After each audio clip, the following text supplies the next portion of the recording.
It's a bit of a unique circumstance tonight at Shirley Povich Field. The Big Train will be the visiting team taking on the Metro SoCo Braves at their home stadium. The game was relocated this morning because of field ordinance where the SoCo Braves play their home games, meaning that this game, had it been at Metro SoCo, could not have started until 9 p.m. So the Big Train play the gracious hosts, but they'll still bat first. And we have ourselves a bounce-back opportunity for the Big Train. Lost yesterday 6-2, left 14 runners on base, stranded the bases loaded 3 times. I'm Elliot Brooks-Rubin. Alongside me is Quincy Bell. Quincy, what do the Big Train have to do to get back on track? Yesterday was just a case of they weren't getting timely hits. They would get a bunch of runners on, and then with the bases loaded, a hard ground out here, a strikeout there, ultimately came across to 14 runners left on base, 9 in scoring position. It's just going to be a matter of getting the timely hit, and that's something that they've done a good job of all season. They're the top scoring team in the entire Ripken League. It was just last night was a bit of an anomaly in that department. Yeah, the Big Train on the season are hitting .333 with runners in scoring position and 2 outs. That mark is best in the league. But they scored just 2 runs yesterday, their lowest offensive output of the season. And trying to get back on track tonight, they will take on Donovan Whitfield, the Metro SoCo starter out of Norfolk State. This season he's appeared 3 times, making his first start tonight. He has a .405 ERA. He's only allowed 2 hits, but he's walked 8 batters. His last time out was 1 clean inning, faced the minimum, struck out a batter against the Grays 2 days ago. Donovan Whitfield will take on Alex Peltier. First pitch, high and in on Peltier. Yeah, the Braves sit at dead last in the entire Ripken League with a ERA of 7.2. The Big Train right in the middle at 4th with a 4.99 team ERA. So a get-right gain for the Big Train offense, who started the season scoring in double digits in 4 of their first 6. Since then, have not eclipsed the 8-run mark. Pitching has improved in that stretch, so the wins have kept on coming. But the offense has quieted down just a bit. Still the best offense in the Cal Ripken League by the numbers, but not dominating the way they were earlier this season. 3-0 pitch to Peltier, who takes strike 1 down Broadway. Yeah, rough day for Peltier yesterday. 0 for 5 with 3 strikeouts. Interestingly enough, he's hitting .600 at home and .174 on the road. It has just 2 hitless games. Peltier working a walk to start off the night for the Big Train. Just 2 hitless games and a 9-game, that sandwich and 9-game hitting streak, both of those hitless games coming on the road. But if he goes out, has a 3 for 5 day today, that's going to help his road hitting stats because the Big Train are technically the road team today. There you go. Alex Peltier loves to play at Shirley Povich Field. He's aboard to start this game. Brennan Wright steps in, and he will hit second and man second base. Wright, a 3-hit day yesterday. Equals his best day of the season at the plate.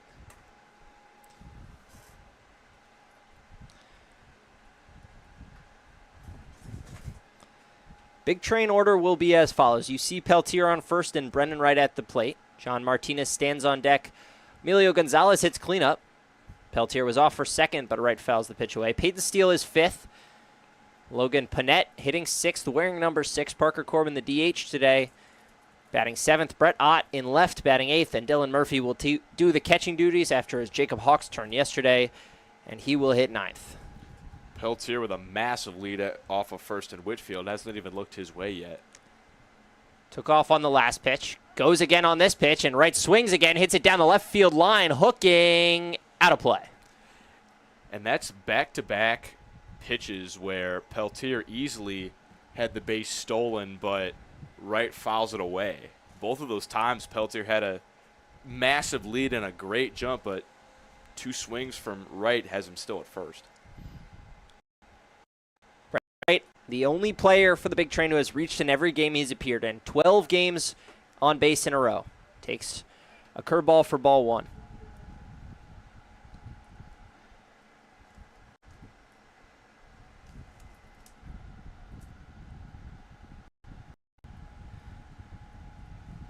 Whitfield comes set at the belt. Now raises the glove to the shoulders.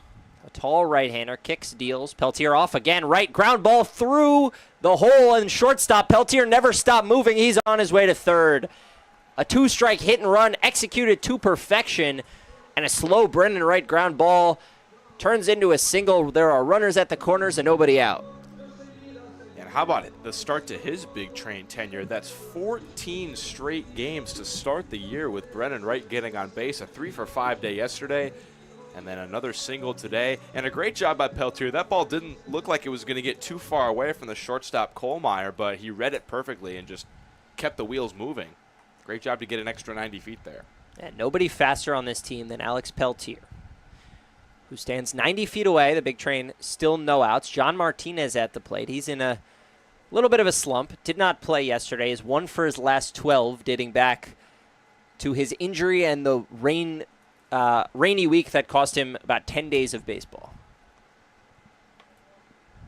Martinez does lead the league in sac flies. Ground ball to third. Helton over to second. And on to first, a double play. A run will score, but John Martinez grounds into a 5-4-3 double play to eliminate all base runners. Yeah, he does push across the run, but no RBI, given that it was a double play. But also, Peltier taking that extra 90 feet, getting him to third. If he didn't do that, third baseman Helton could have just stepped on the bag for the force out. Emilio Gonzalez bats with the bases empty. Big Train are ahead 1-0.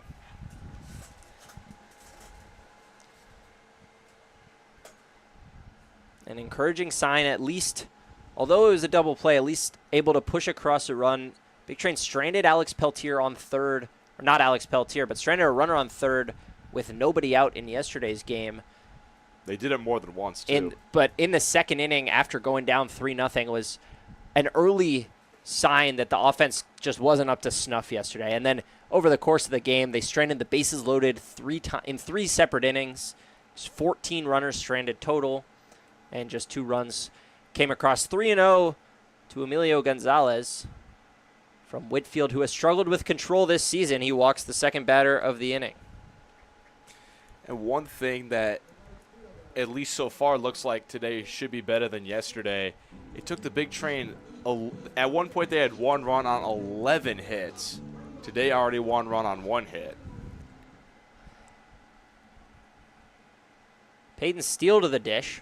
Steele did not play in yesterday's game. He has been maybe the Big Train's most consistent run producer. He has either scored or driven in a run or both in every game that he's played this season. He has 10 RBI and 9 runs, so a collective 19 runs produced in just 8 games played. Yeah, he was hitting third for a while. Now he's hitting fifth, but he's been productive in that spot. 267 average, a 400 slug, and a 759 OPS. Very solid so far. A lot of extra base hits as well. Whitfield looking to escape the first inning with just 1 run across. Beautiful changeup evades the bat of Peyton Steele. Yeah, Steele was expecting a 2-0 middle fastball with Whitfield struggling with command. Caught him off guard there. 1-2 from Whitfield. He kicks. He deals, and above the head of Peyton Steele, who had to duck out of the way.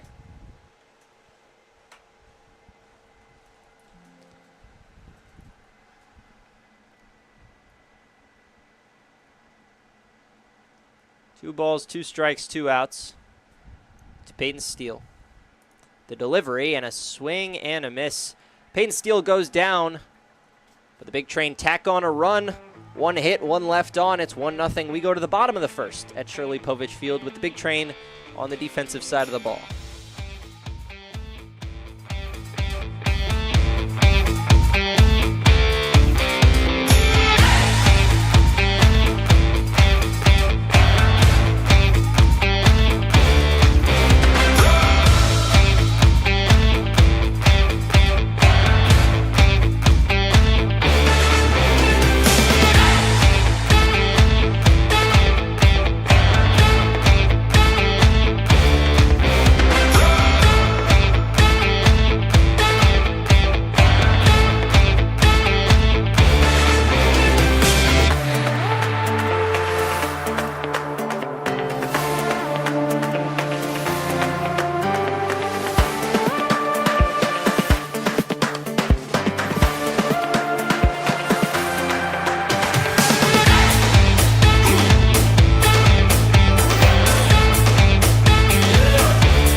Bottom of the first here at Shirley Povich Field. Big Train on the defensive side of the ball. If you're just joining us, this game was moved from what should have been a road game for the Big Train at Metro SoCo. They are now playing here, but still the road team. I'm Elliot Brooks-Rubin, alongside me, Quincy Bell. Gibson Hurt, moving the sliders, turning the dials. Kide Atatui is the starter for the Big Train. He has been dynamite so far this season, Quincy. Yeah, he's been absolutely magnificent. A 1-0 record, a 1.13 ERA, 10 strikeouts to just 5 walks. Has a win and a save. He's been producing as a starter and as a closer. Great all-around arm to have, especially from the left-handed side. Atatui in to start this game and throws strike one on the outside part of the plate. He'll take on Franklin Gomez, a dangerous hitter at the top of this lineup for the Braves. Gomez is hitting .368, which is good for 6th in the Cal Ripken League. He's tied for first in runs scored with Alex Peltier. Ground ball to second base. Brendan Wright, plenty of time, and walks into it and tosses on to first for the first out.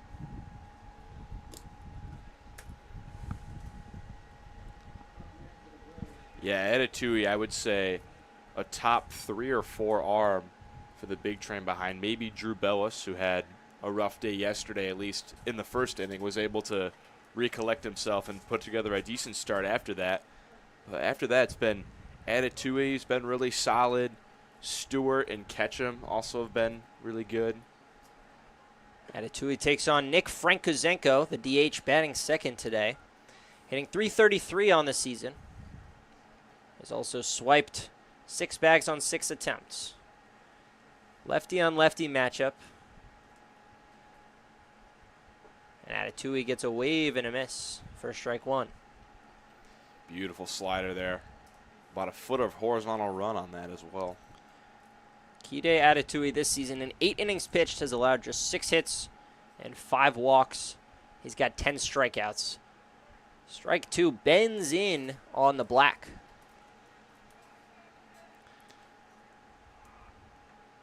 Yeah, good call by our plate umpire too. Murphy not able to hang on to that one, but umpire not fooled. Sometimes you just see if the catcher drops the ball, it's just an automatic ball from an umpire. That one definitely over the plate. Atatui ahead 1-2. Looking to punch out Frankozenko, but not on that pitch, which finds dirt before finding the leather of Dylan Murphy.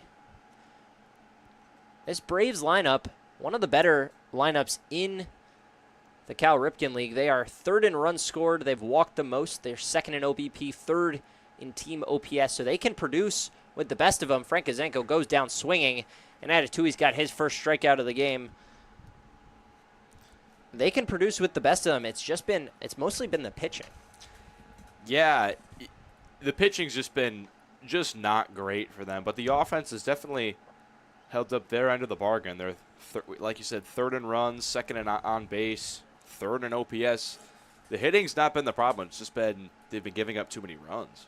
One of the deepest lineups in this league, Big Train and the Southern Maryland Senators, the 2 offensive teams performing better than the Braves, but that 3-10 record is not because of offensive incompetence. So despite the fact that the Braves sit last in the league, Kide Atatui may have his hands full today, but looking sharp so far, even in the count, with the catcher Charlie Brinkman batting 3rd. He's hitting .364, a .485 slug. Both those numbers in the top 10 in the league. Atatui misses with a 2-seam fastball. Counts 2-1. Yeah, the Big Train also, in the games where they've lost, it's been because they've given up a lot of base runners and hits with 2 outs. It's been getting that 3rd out. At least in the games that they've lost, that's really kind of cost them. So, like, they've gotten the first 2 hitters out, but important not to give up a walk or something here that could spiral, because the Braves, they can hit. Well, Atatui evens the count with a beautiful breaking ball, which he's got working early. 2-2, 2 outs. Atatui kicks, deals, and strikes out Brinkman. Kide Atatui, pair of strikeouts in the first, a clean 1-2-3 inning. Big Train lead 1-0.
here for the top of the second. Donovan Whitfield on for his second inning of work. He will see Logan Panett, Parker Corbin, Brett Ott, the 6, 7, 8 in this big train lineup. And it was the 6, 7, 8 spots who did a lot of damage last night, at least in terms of the hit department. 3 hits yesterday for Ott. Panett with a decent day as well. Panett pops the first one up on the infield, playable, and it'll be Helton who takes charge for out number 1. 1 pitch, 1 out for Donovan Whitfield. Yeah, the key for him is just going to be to keep the walks down. That's really the biggest way you can get behind this big train team is if you give them free passes. Well, and Whitfield has only allowed 3 hits all season, including Brendan Wright's squibber in the first. So that hasn't been his issue. It's been the free passes, which he's now issued 10 in 8 innings of work. Ball 1 to Parker Corbin. Corbin an 0 for 5 day yesterday, including grounding into a double play. Yeah, not a great day for him yesterday. Was hitting third, moved down to 7th today. Sometimes that can take the pressure off hitters, just getting moved down in the lineup. You don't feel like you have to do as much. You feel more free at the plate. Count moves to 2-1. Donovan Whitfield, the Norfolk State product. Quincy, mascot. The Spartans, I believe. Bingo. 1 for 1 on the day. 2-1 pitch. Corbin chopped foul. They normally win I think it's the MEAC that they're in. It is. It's about, I'd say about 75% of the time Norfolk State, 25% of the time Howard, and you'll rarely see another team win. This is in basketball, to be clear, not I feel like baseball. in most sports as well. Norfolk State normally one of the better teams in that conference. There's a number of Norfolk State players in this league. Metro SoCo has Terrence Rhodes riding their bench today. It's also a Norfolk State product. Getting back to basketball, I remember they were a 15 seed one year, and they beat 2-seeded Missouri. That was a long time ago. 1-2 pitch, ground ball to second base, bobbled by Edelman, but on to first in time. Parker Corbin, not the fleetest of foot, and Trent Edelman had time to recover and throw him out. And here's Ott. Now I mentioned in the first, 2-out rallies have been not kind to the big train. Offensively, though, if there's anybody that's going to spark a 2-out rally, it's Brett Ott. He's a guy that's a very high on-base player. He's going to do whatever it takes in his at-bats to get on base, whether that being laying down a bunt or taking a walk. Has a .514 on-base percentage on the year to go with a .308 average. At 514 mark, 4th in the Cal Ripken League, and his 10 walks are tied for 6th. The 2 walk leaders both play for the Braves. Sam Grube not in the lineup today. Franklin Gomez, we saw him lead off, did not reach. Brett Ott had his best day of the season yesterday, went 3 for 4, doubled, stole a base. He's behind in the count 0-2. Whitfield looking for a clean inning after a troublesome first. His 0-2 in the dirt, ball 1. Yeah, and you mentioned how Ott stole a base. What also happened is it was a first and third situation. He took second, and Matthew Wesley stole home, and that's how they had their only run for a while, and they were getting 10, 11 hits. Their only run yesterday was when they were able to pull off a double steal and steal home. 1-2. High, up near the eyes of Brett Ott, who watches it go by for ball 2.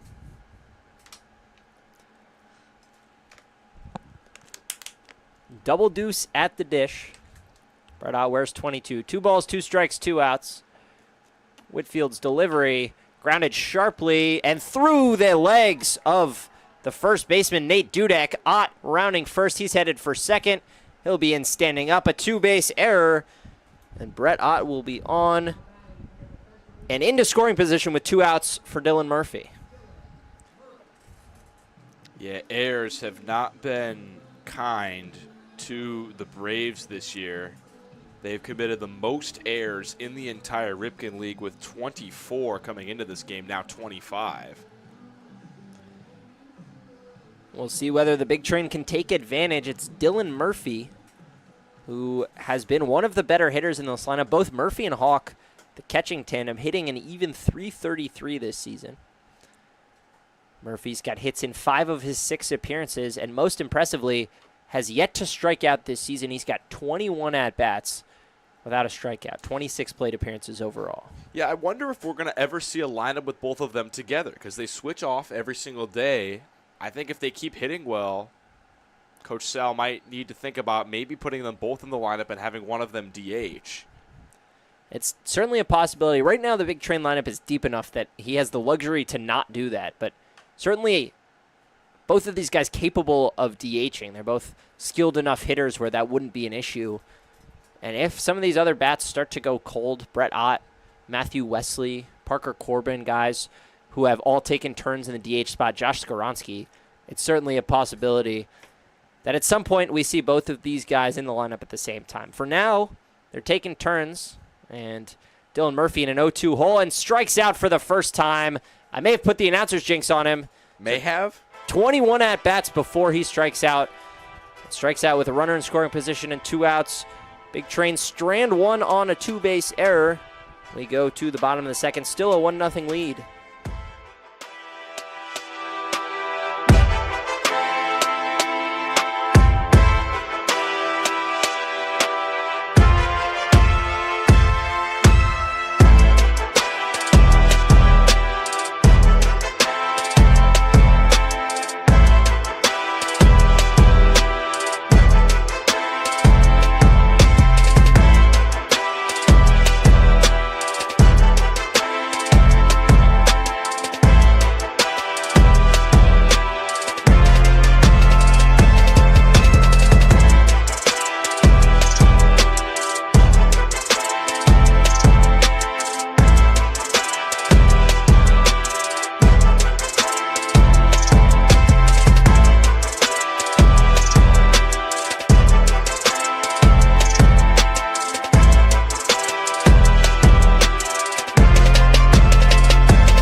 Of the basemen coming to the plate in this inning. It'll be the second baseman, Trent Edelman, followed by the first baseman, Nate Dudek, and finally the third baseman, Harrison Helton, due up in the second inning. Edelman will lead things off, batting cleanup, taking on Atatui for his second inning of work.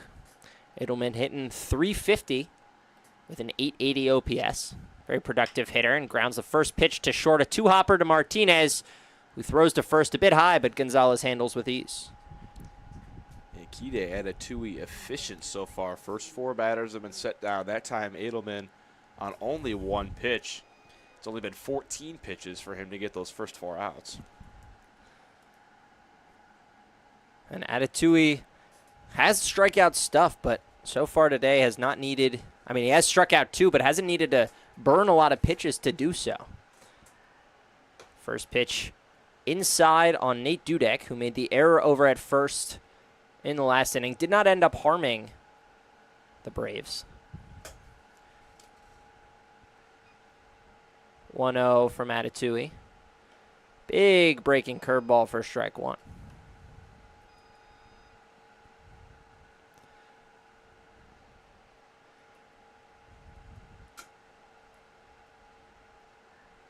One in there for strike 2. Atatui's dialed up a couple of curveballs in this lefty-lefty matchup, and he's now ahead of Nate Dudek. And this could be a perfect time to run a fastball in. Dudek crowded the plate a decent amount with his back foot. 1-2, goes fastball outside for strike 3. Kide Atatui spots up the outside corner, and he's got 3 punch-outs. Fastball in, fastball away. It doesn't really matter. Atatui out there firing right now. First 5 have now been set down, including 3 strikeouts. Looking very nice out there. And it's a lot of times with the day as hot as today, we got temperatures almost in the hundreds. It's kind of hard for a pitcher to get into a groove. We saw Drew Bella struggle with that yesterday, but Atatui looks locked in from the get-go. Another swinging strike, this time against the third baseman Harrison Helton, sporting number 42, the Houston Christian product. 0-1. A changeup misses outside. I think we did their mascot already, Houston Christian. We did, but can you recall it? Are they the? I don't even think I can. I think they were the Huskies. Correct. They are the Huskies. Okay. Formerly Houston Baptist. Right. Now Houston Christian. Becoming a little more welcoming to all sects of Christianity. I guess so. You've got Texas A&M Commerce rebranding to East Texas A&M. So all the Texas schools changing their names recently at the Division I level. 2-1 from Atatui. Another curveball. This time misses away.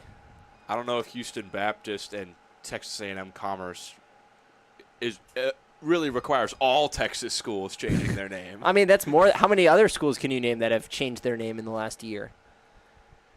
Fair enough. 3-1 from Atatui. Good fastball right on the outside corner for strike 2. I know in Utah, I believe Dixie State rebranded to Utah Tech. That was a while ago. They've been Utah Tech for at least 3 years. That's just the last one I can remember, though. Fair enough. Full count pitch from Atatui.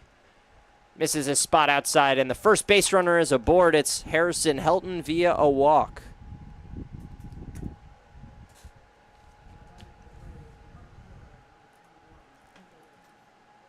Kendall Cassidy will bat, the left fielder today. Last time Big Train fans saw Kendall Cassidy, he threw 6 innings against the Big Train.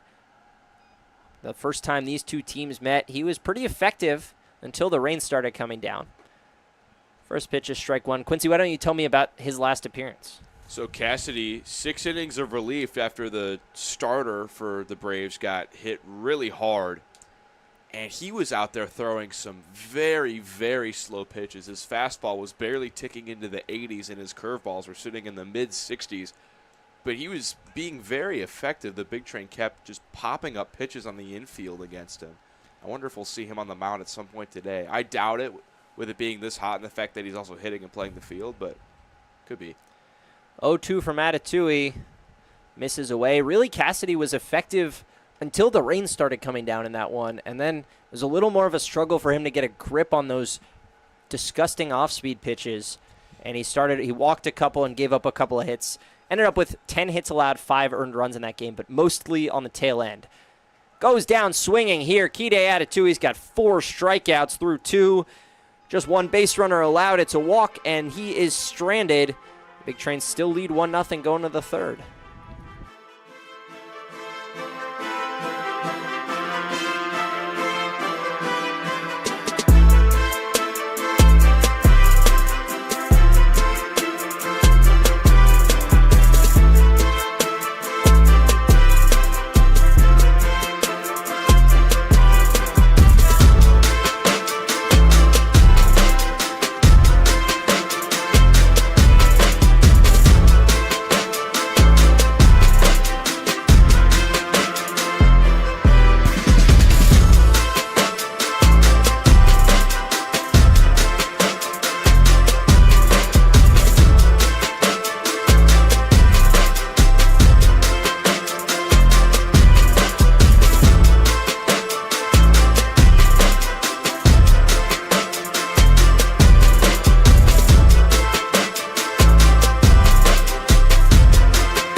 Alex Peltier will bat for the second time. Top of the lineup due up for the Big Train. In a 1-0 lead, Whitfield still out there. Looked much sharper in the second inning after allowing 3 runners to reach in the first. Alex Peltier, one of those runners. He walked, later came around to score. He'll take on Whitfield. First pitch inside. Peltier, a free swinger. I don't see him walk all too often. He had walked just 3 times in 11 games entering today.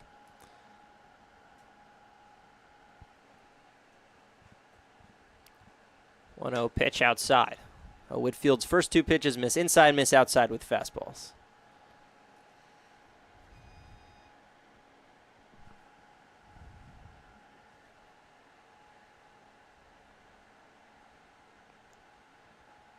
Whitfield, a long look in. He works exclusively from the stretch. Holds the ball right up near his ear and delivers a fastball for strike 1. You got to respect pitchers that work exclusively from the stretch. It's something where, like, if they do end up getting runners on base, they don't have to change a whole lot, if anything at all, really. Cassidy worked exclusively from the bullpen at Norfolk State. 13 appearances, 17 and a third innings pitched, a 14 ERA. Again, mostly due to the walks. He walked 28 batters in those 17 innings, struck out 26, so the strikeout stuff is there. But he struggles with control. 3-1 pitch. Misses the zone, and Peltier's aboard with a walk for the second time today.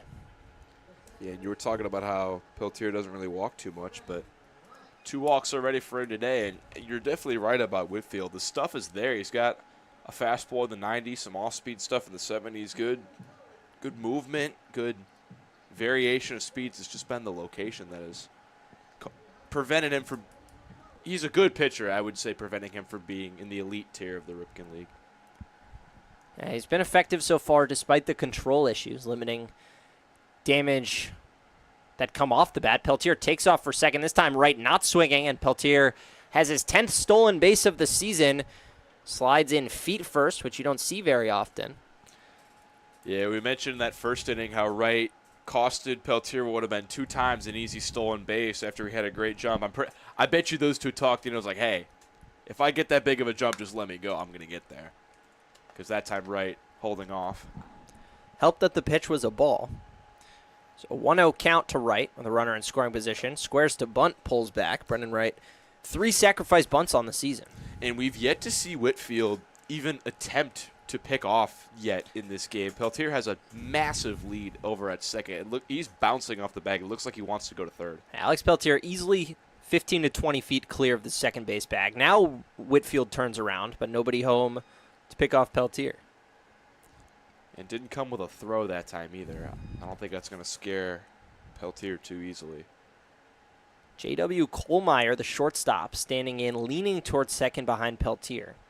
Peltier, big secondary, but doesn't go. Wright smacks a bunt hard down the third base line, but way foul. Wright kind of pushed the bat out there. That pitch well above the strike zone. This is another thing we mentioned in the game yesterday. The Big Train have been very good at laying down sack bunts in terms of they've been located very well. Like yesterday, Brett Ott had a sacrifice bunt situation, but was able to beat it out. I'm sure Wright trying to potentially do the same here. 2-1 is the count to Brennan Wright. Corners are in, playing against the bunt. Whitfield comes home. Wright swinging freely, fouls it away. And also, if you show bunt, you could potentially get the third baseman to crash if Peltier does decide to try to take third. Well, Wright won't be shown bunt with a 2-2 count. Still nobody out here in the third. Big Train looking to add on to the lead. Peltier fakes going, stays. Fly ball into center field. Hangs up for Gomez. Peltier tagging for third. The throw comes in late, and Alex Peltier, an aggressive base running move to take third base, and the second run is 90 feet away. I do like the decision to go up to third on that because it's a lot easier to score from third than from second with 1 out. That's, I think, a great piece of baseball IQ there because you can score on a ground ball. You can score on a sac fly. If you're still at second, it takes a base hit to score with the 1 out. I like pushing the envelope and taking that base. Well, that's a move that not a lot of players would think to do because not a lot of players are fast enough to pull it off on a fly ball of that depth. Well, of course you got to be smart about it. Right, but Alex Peltier is both quick enough to pull it off and smart enough to think to do it. And so now the second run of the game, 90 feet away, and John Martinez, who pushed the first run across with a ground into a double play, not an RBI situation, but he'll bat, and a ground ball here would likely be an RBI. Also 3 sac flies to his name. Just wants to put a ball in play. 0-1 pitch, puts it, or hits it hard, but foul.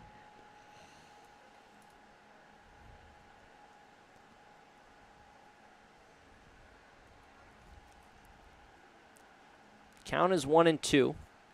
And with 2 strikes, the middle infield will pinch. So all of the infield now at the cut of the grass, trying to prevent Peltier from scoring. That opens up a lot of range for Martinez to hit a ball on the ground. 1-2. Hits one on the ground, right to third, bobbled by Helton, and he has to go to first, so Alex Peltier will score. John Martinez picks up the RBI this time. A 5-3 put out to push across the second run of the game. And that time he does get the RBI, and part of the reason he was able to get that run home from third is because he hit the ball so hard. Yeah, if Harrison Helton comes up with that cleanly, he may have Peltier I think he definitely has dead to rights, but because Peltier was way off the bag when the ball got to him, and he stopped for a second. I feel like he could have easily ran him down. yeah, because Martinez hit it so hard, Helton had trouble with it. Peltier able to score. Now Gonzalez going after the first pitch. Fouls away. So, big-time base running from Alex Peltier. Stole a base. Nabbed third on a sacrifice. And then comes home on a risky play on a ground ball to third base. All told, the big train pick up a second run. Emilio Gonzalez looking to reach for his second time. Wave and a miss, strike 2. Yeah, 2 manufactured runs. We were talking about how that was what killed them last game, but 2 runs on 1 hit so far. Both thanks to Alex Peltier leading off with a walk and using the speed to his benefit. 0-2 to Gonzalez. Backs away from the high fastball. Yeah, yesterday the big train were on base early and often, but could not manufacture runs, which is something they've been really good about doing this season. Today, the opposite. Just one base hit, but 5 base runners. 2 of them have come across. Gonzalez golfs one into right center field. Coming hard is Cassidy. He dives and can't get there. Gonzalez rounding for second, and he'll hold up there with a double. Kendall Cassidy, an ill-advised dive. And Emilio Gonzalez has his 4th double in the last 5 games. I don't know if I would call that an ill-advised dive because I think the reward outweighs the risk. You got nobody on and 2 out. I think going for the out to try to end the inning, I don't mind him going for that dive. I disagree because, first of all, he was nowhere close to catching that. Like, that wasn't a dive where it hit off his glove. He was not close to catching that ball. And with nobody on and 2 out, I think if you hold Gonzalez at first, especially Gonzalez, not the speediest of guys, he's going to need 2 or 3 plays to happen before he can come score. Now, with Gonzalez advancing to second, a hard-hit single by Peyton Steele would score him. Whereas if you slow up, you hold Gonzalez at first now, a double might score him. He probably needs either 2 hits or a walk and a hit or a wild pitch and then a hit after to score him. That was my thinking. Anyway. I just think the reward of getting the 3rd out, like if there's a guy on, like if there's a guy on first, I think maybe let that one drop out. I think with nobody on to try to end the inning, I think you go for that one. Fair enough. Difference of opinions. We'll see whether it ends up mattering. Peyton Steele fouls the 2-0 straight back into the screen.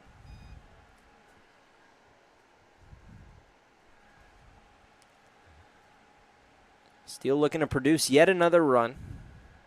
Struck out last time. Runner on second, 2 away here in the top of the 3rd. Big Train lead 2-0. Looking to eclipse their run total from yesterday in the early innings. Wave and a miss from Peyton Steele on a breaking pitch that was never competitive in the zone. Maybe a little swing happy there from Steele, but He's a guy who, when he gets a hold of the ball, has been crushing it. A lot of extra base hits for him. Peyton Steele, 4 doubles in just 8 games. And 4 of his 8 hits are doubles. So a lot of extra base hits, like you said. Tied for 8th in RBI, despite just the 8 appearances in 13 Big Train games. Steele, the Decatur, Alabama native. Attends University of Alabama. And cuts and misses at strike 3. Down on strikes for the second time today. Big Train strand Gonzalez once again, but score Peltier for the second time. It's 2-0. And Kide Atatui will look to continue his dominance in the bottom of the third.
Bottom of the order for the Braves, Michael Lavonga, J.W. Kohlmeyer before it flips to the top, and Franklin Gomez.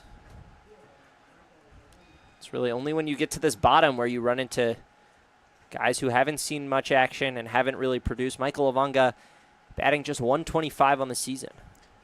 And on a hot day like today, I'd imagine the Big Train want to keep Adatui's leash pretty short on how far they want him to go in this game, but he's been very efficient through the first 2 innings to where he might have the liberty of going out there for a 4th inning. Hasn't yet pitched into a 4th inning in any outing so far this year. He did actually in his most recent outing go 4. You're right. Against the Gaithersburg Giants. You're right. That was also a start. Yeah, he did go 4 in that inning. Okay. See how long the leash is. The pitch count pretty low. Just threw his 29th pitch of the game. But that's a good number to be at through 2 full innings. Yeah, there's number 30 right there. It's a ball. It counts 2-1.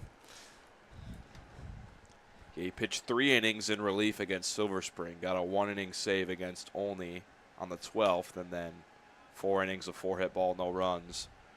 The 19th against Gaithersburg.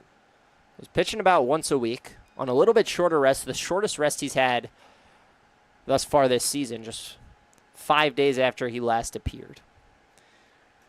With that being said, that's the normal amount for a starter. 2-2 pitch.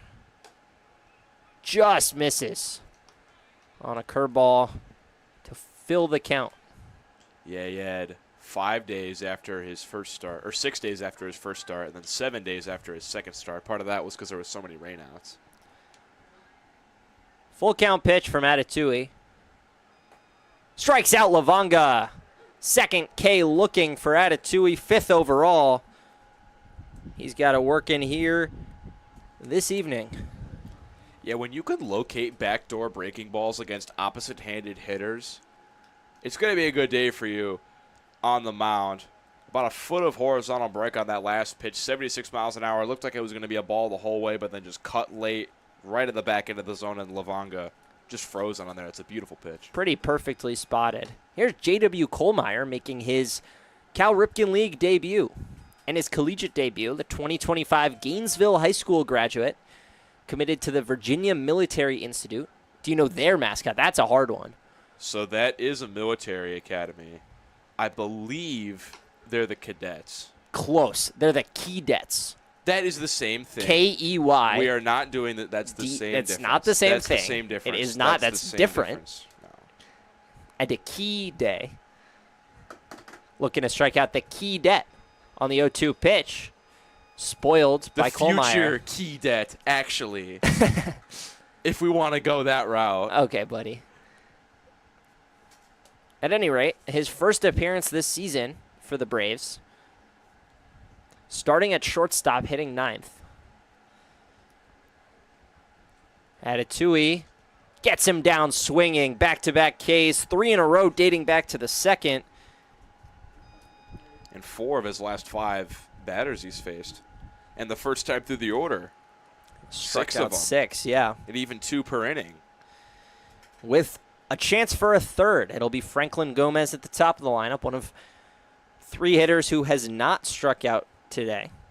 Grounded out to Brennan Wright over at second to lead off the home half of the first. Weird thing to say at Shirley Povich Field, but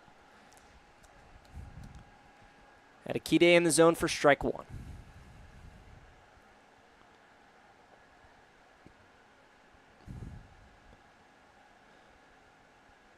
Second offering grounded to short. Martinez to his right and makes the hard throw over to first to retire Gomez. Another 1-2-3 inning. Atakide Atatui has 6 punch-outs through 3 innings. Big Trainer rolling up 2-0.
Caroline, when are we coming back? They just threw down.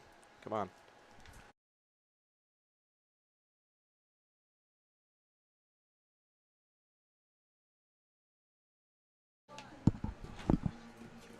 Middle innings set to start here from Shirley Povich Field. The road team on the scoreboard, the Bethesda Big Train, lead the home team on the scoreboard, the Metro SoCo Braves, 2-0. Still on the mound is Donovan Whitfield for his 4th inning of work. Has worked through 3 innings, has given up 2 runs and 2 hits to go with 3 walks. This game was supposed to be played at the Braves' home field, but it was too hot outside. They do play at a high school, and the Parks Department would not let them play with it being almost 100 degrees. So the Big Train do get another home game, even though they are hitting first. 2-0 the count on Logan Panett hitting out of the 6-hole today. 2-0 shatters his bat, grounds one to the right side, glove by the second baseman Edelman, but it squirts out of his glove and he has no play. So Logan Panett's bat dies with 1 more hit on its record. Yeah, and just the 3rd hit in the last 6 games for Panett, who started the season 10 for 31 with 3 homers, 2 doubles, but recently has cooled off. Was 2 for 16 in his previous 5 with no extra base hits. And that is not an extra base hit and not a pretty hit by any means, but gets the job done. The Big Train, the 3rd time putting the leadoff hitter on in 4 innings. Panett started off the season on a tear, is still at the top of the league with 16 RBIs, and has the most home runs with 3. But a little bit of a slump the last 2 games. Now, maybe a little lucky there with that broken bat single. Well, scored an error by the second baseman, so really, after all that, does not get a hit on his record. Yeah, I'm a little bit Edelman surprised. had to track pretty far to get close to that ball. I'm a little surprised that that's an error. Even if Edelman comes up cleanly with that, he still has to spin and make a throw. Panett's pretty speedy, 6 stolen bases. I personally think that is deserving of a hit, but I'm not the one doing the scorebook. I'm the one calling the game. So 0 for 2 for Panett, but a reached on error. 1-1 to Parker. Corbin misses outside. He grounded out to second base in his first at bat. Whitfield Cubs set, taps the foot twice. A big lead for Panett. There he goes. A great jump, and he's in there without a throw, even though Corbin takes a walk anyway, so it wouldn't have mattered. Yeah, scoreboard read 2-1. Count actually was 3-0. So 2 aboard now. Still just 2 hits on the day for the Big Train, but yeah, I don't think Panett's stealing if that's a 3-0 count. Well, it was a 3-0 count. I know, but I'm saying he didn't know that. Oh, that's fair. Or maybe just anticipating that Whitfield would be so focused on a strike 1 pitch that he's taken off. No action so far in the Braves bullpen. Maybe I think they had some guys throwing earlier. Getting a guy up now with this meeting on the mound. Whitfield has looked somewhat shaky, although he's limited damage so far. 4 walks as he works into his 4th inning. Has only allowed 2 hits. Brett Ott and Dylan Murphy, the next 2 hitters, due up before the lineup flips to the top for the Big Train. Well, Brett Ott is just 1 or 2 for 15 with runners in scoring position, but he's 2 for his last 3 in that scenario. He'll get a chance with Panett standing on second here and nobody away. Maybe a bunt situation. Could be. Ott is the guy to lay down a bunt. Yeah, it feels like Brett Ott and Brennan Wright thus far have been the guys that Coach Sal has asked to lay down sacrifice bunts. Peltier has bunted a few times, but mostly of his own volition looking for a hit. And look how far in the first baseman Dudek is playing. Ott does show the bunt, pulls it back. He reached on a bunt single yesterday in Southern Maryland. It was a situation with runners on first and second where he was just trying to move them up, but was able to beat out the throw anyway. Oh, such a good bunt right down the third baseline, tucked it in, and there was no chance to get him. We'll see if he's still squaring. He does, and he does get the wood on it, but just foul. Got to imagine he squares around here. Just up there to do a job, and that job is to sack bunt in this situation. Obviously, if it gets to 2 strikes, he's going to be swinging away, but first baseman Dudek playing very far on the grass. Whitfield comes to the plate. The bunt is down on the third base side. Whitfield off the mound. Whips it over to first. Not in time. Back-to-back games with a bunt single for Brett Ott, and the bases are loaded for the 9-hitter Dylan Murphy. Again, a good job by Brett Ott to just get a bunt down. He bunted it with Dudek, the first baseman, charging hard. He bunted it towards the third base side, and Whitfield, who falls off towards the first base side of the mound, had a long way to track to pick that ball up. And on the other side of the play, Trent Edelman, who was playing second, had to come over and cover first and put all that together and the speed of Brett Ott, and he's able to beat it out. First pitch to Murphy is a curveball that doesn't break enough to find the zone. And also, the third base, it's good to bunt that down the third base side because the third baseman, Helton, can't really do anything because if he charges, you could have an easy stolen base if he misses the bunt. Fastball misses low from Whitfield. 2-0 on the FAU catcher, Dylan Murphy. This is a one situation where the Big Train have struggled to get hits is with the bases loaded, they're hitting just 194. They are driving in over a run per at-bat. They walked a lot with the bases loaded and a lot of sacrifice flies, but not a lot of hits. On the ground to third, Helton comes to the plate. They will get the force out at home. No throw to first from the catcher, Brinkman. So a good job of defensive positioning from the Braves. Cuts down the lead runner. Yeah, 5-2 fielder's choice. The lineup turns over, and again, Big Train just struggling with the bases loaded. They had real issues yesterday when the bases were loaded. See if Peltier can do some damage. He was ineffective, struck out a couple times with guys in scoring position yesterday. He's been really good thus far this season. Cuts to the first pitch and grounds on over to second. Edelman will flip to second, and this ball gets away. It's going to roll all the way to the third base wall. Runners are moving around everywhere. Moving up to third and sliding in safely is Murphy. Up to second is Peltier on the air. 2-run score. And fielding woes continue to haunt the Metro SoCo Braves. It's now 4-0 Big Train. A couple of unearned runs crossing the plate, and that was just Edelman trying to do too much. There may have been a play at second, but I think he's trying to force a double play when really he should have just taken the out at first, and just conceded the run and set his team up to get out of the inning against Brendan. Right now, just 1 out and still 2 in scoring position and no double play in order, so the infield all the way in. And 2 errors already in the inning for the Braves and 3 in the game altogether. And both this inning being charged to Edelman. Peltier is almost halfway down the line over there standing at second base. Right lines one deep into center field, but the center fielder Gomez has a beat on it. Peltier thought about tagging for third, but will put the brakes on. The throw going to third allows Murphy to score. 3 runs home in the inning for the Big Train. They lead it 5-0.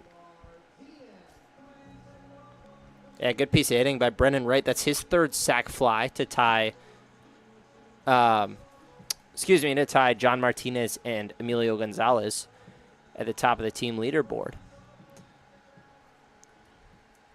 Brendan Wright really... Speaking of Martinez, he steps in right now. Well, I was going to say, Brendan Wright really kind of a do-it-all for the team player. He's got 6 sacrifices between bunts and sac flies.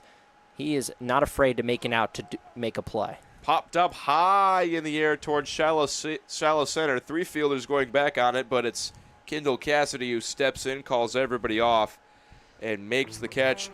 3 runs on 1 hit, 2 errors, and 1 runner left on base. 5-0 Big Train as we head to the bottom of the 4th.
Bottom half of the 4th set to start here from Shirley Povich Field, the home team on the scoreboard, the Metro SoCo Braves trail the Big Train 5-0.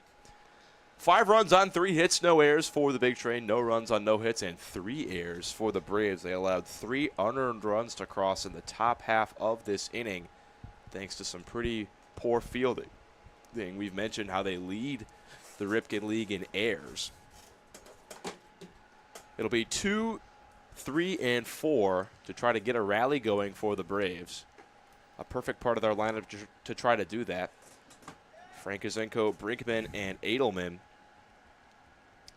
Frankizenko working lefty-lefty against Big Train starter Kide Atatui into his 4th inning of work. Drops a slider just down and away. The count is 2-1. Frankizenko struck out swinging in his first at-bat. Atatui's been uber efficient. Sitting under 45 pitches still into his 4th inning of work. So maybe a while yet if he can continue to be efficient. And so far, I mean, he's had every pitch working, and he's kept these hitters well off balance. 2-2 Atatui looking for his 7th strikeout. And he has it, a beautiful front hit breaking ball for strike 3. Frankizenko chasing. Just unbelievable the stuff that he's working with. This breaking ball he's putting it wherever he wants it, and the Big Train can't seem to throw the ball around successfully. But he's putting the breaking pitch wherever he wants it. That time up above the zone, a high breaker, and just slowed it down for Frankizenko. Made it look appealing, but kept it out away and out of the zone. So 7 strikeouts through 3 1/3 for Atatui. Brinkman now into the dish. Fouls one back along the first base side. He also struck out swinging in his first at-bat. A common theme in this lineup. 6 different players have struck out. Frankizenko down twice. Just the 1 walk. A 1 line down the line in right, but it'll land foul off the facing of the Braves bullpen. So 0-2 on Brinkman, and Atatui has some options here on how he wants to get him out. He was just late on 2 fastballs, fouling him down the first base side. So you could see Atatui maybe try to drop some off speed past Brinkman if he tries to adjust to the fastball. The FAU owl is set. Atatui delivers. He does go to the off speed, but the slider could not catch the back door. Not a bad pitch in that situation. Missed by a little too much, but he's located that backdoor breaking ball so well. I don't mind going back to it here even. 1-2, deep breath from Atatui. Now he fires, slowly chopped down the line in third. Pinette gloves it, but it's just fouled by a foot or so. Good job by Brinkman to spoil a pitch that was off the zone on the outside and low part of the plate. And he's able to just lean out and stay alive. Atatui set to deliver his 50th pitch through his first 49. It's been 32 strikes and 17 balls. Some nice accuracy for him. He shakes off Murphy, now nods, has the pitch he likes. Kicks and fires the 1-2, lined into left. Ott has a beat on it, and he makes the catch for the second out. And that is the first ball that's left the infield off the bat of a Brave today. And we are 12 batters deep in their lineup. Other than the 7 strikeouts, it's been 3 groundouts, 1 flyout now, and 1 walk. Trent Edelman trying to get the Braves' first hit of the game. He steps in with nobody on and 2 out. Atatui starts him off with a backdoor breaking ball. This one just misses low. Atatui has been very consistent so far. 13-pitch fourth, a 14-pitch second, a 13-pitch third, 2 strikeouts in each. See what he does here. Fouled straight back by Edelman. That time he went to an outside fastball. And he's kind of dotting up the outside part of the plate. His stuff isn't overpowering, so he's mostly stayed away from the inside part to either hitter, but when he has the pinpoint accuracy working, it doesn't really matter. 1-1, changeup misses in the dirt. He's just able to stay on the outside, and these hitters, even if they're looking to go the other way, just haven't been able to. Atatui been able to keep them off balance so far. 2-1. The FAU owl is set. Kicks and fires. Fastball misses high and away. 3-1 on Edelman. The only base runner in this game was Harrison Helton in the second inning. He drew a 2-out walk. Atatui in danger of doing the same to Edelman. 3-1. Misses high and away. Edelman does get a 2-out walk, and now Nate Dudek will get a chance to try to extend the inning. A pair of 2-out walks, the only blemish on Atatui's record so far. And somehow this has already been his longest inning of work at 15 pitches, excuse me.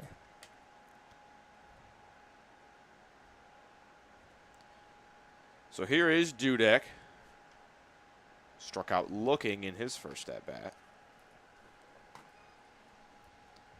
Kick and the fire. Fastball just misses the down outside corner.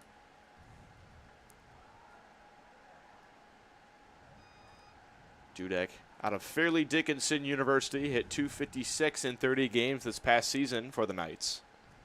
Pickoff attempt at first. Edelman is back. So far in the Cal Ripken League, a .208 average for Dudek to go with a .333 slugging and a .541 OPS.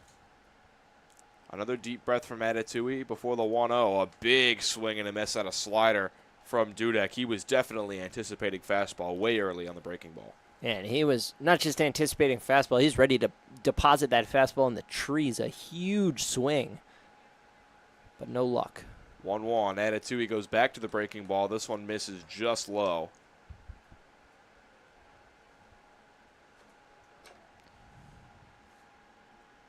He sits at 58 pitches through 3 2/3. 2-1. Grounded to the right side and through for a base hit. Nate Dudek has the first hit of the afternoon for the Braves. A good piece of hitting. That time stayed on the fastball. He was looking for it, and he got it. And just rolled it through the right side. Didn't hit it super hard, but hard enough to get it past Brendan Wright. And the Braves now threatening for the first time, really. Harrison Helton was the first man to reach for the Braves. Drew that walk in the second inning. He now has 2 runners on to try to get the Braves back into this one. They trail 5-0 in the bottom of the 4th. Atatui kicks and fires. Fastball misses outside. And 4 innings of work has been Atatui's longest outing so far. That was on the 19th against the Gaithersburg Giants. 1 out away from getting through his 4th inning. Fouled straight back into the net by Helton. So that this could be his last inning of work. Yeah, though he's been pretty efficient. Just sitting at 61 pitches after that foul ball. And now that he's been built up a little bit and worked 3 innings once and now 4 innings, maybe a chance to continue and throw even more. 1-1 grounded to short. Martinez flips to right for the force out. No runs on 1 hit, no errors, and 2 runners left on base as we head to the top of the 5th 5-0 Big Train.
new pitcher for the Metro SoCo Braves will be number 14, Sean Karpaitis out of Frederick Community College. So far this season, he has pitched 2 games. He's made 1 start, has thrown 3 innings, given up 5 earned runs to 3 walks, 4 strikeouts, a 15 ERA, and a 3.57 batting average against. He will work to the middle of the big train order, 4, 5, and 6, Gonzalez, Steele, and Panette. Final line for starter Donovan Whitfield, 4 innings, 3 hits, 5 runs, only 2 of them earned, 4 walks and 3 strikeouts. First pitch to Gonzalez is a fastball that misses outside for ball 1. Whitfield was able to work around traffic in the first and third, allowing just 1 run, but it all crashed down on him in the fourth after the errors. Gonzalez high in the air, deep towards right field. Going back is Cassidy. He looks up, and this ball is gone. Emilio Gonzalez deposits one into the trees for his first home run of the 2025 season. The big train all over the Braves. They lead it 6-0. Yeah, we've been waiting for that one for a while. He's gotten close a couple times, a couple of doubles deep into the outfield. Yesterday hit one that maybe would have been gone here, but at the cavernous outfield at Southern Maryland was able to be hauled in for a flyout and finally gets a pitch low in the zone, low middle, and just golfs it out. 94 miles an hour off the bat and 357 feet. Emilio Gonzalez in the home run column for the first time this year. And just the third big train player to hit a home run. Obviously, Logan Panette has 3, Corbin the other one. This ball chopped foul by Peyton Steele. 2 strikeouts for him in his first 2 at-bats today.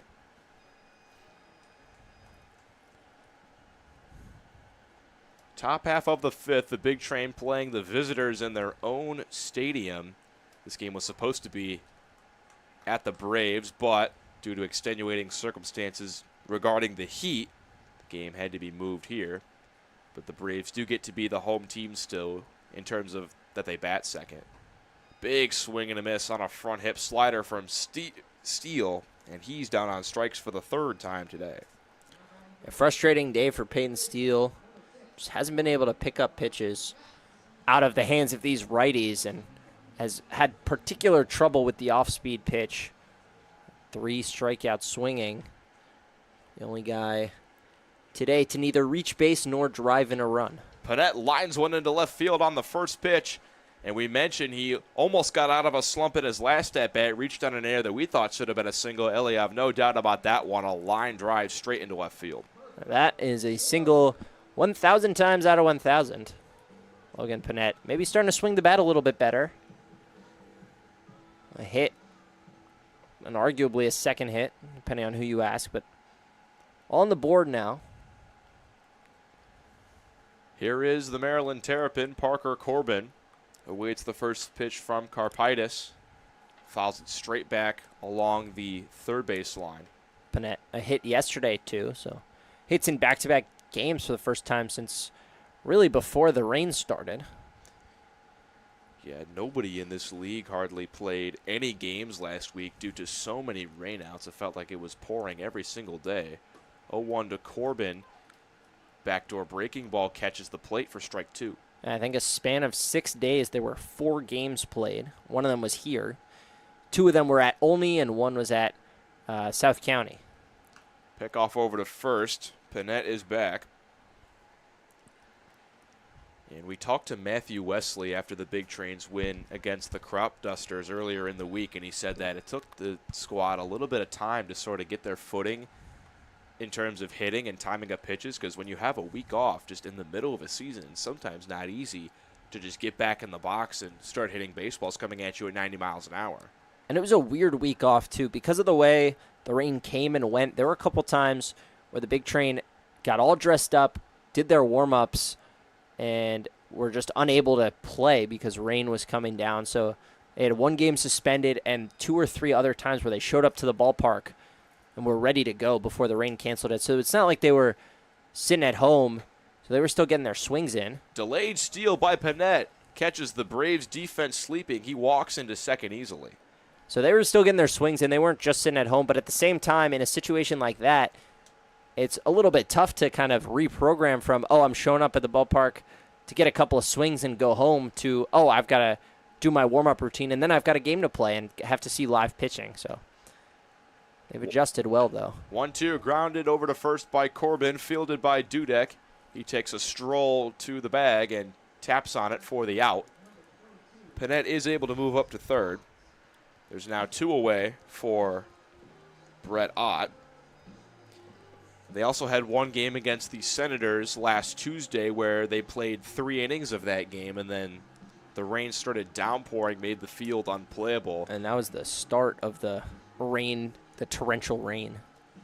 That game to be made up at a later date. It's currently the Senators lead that one 1-0 in the third, but none of those stats are official. First pitch to Brett Ott, misses high and away. That game will be made up on Sunday. It'll be at 4 p.m. They'll play the remaining 7 or so innings of that one, and then at 7 p.m.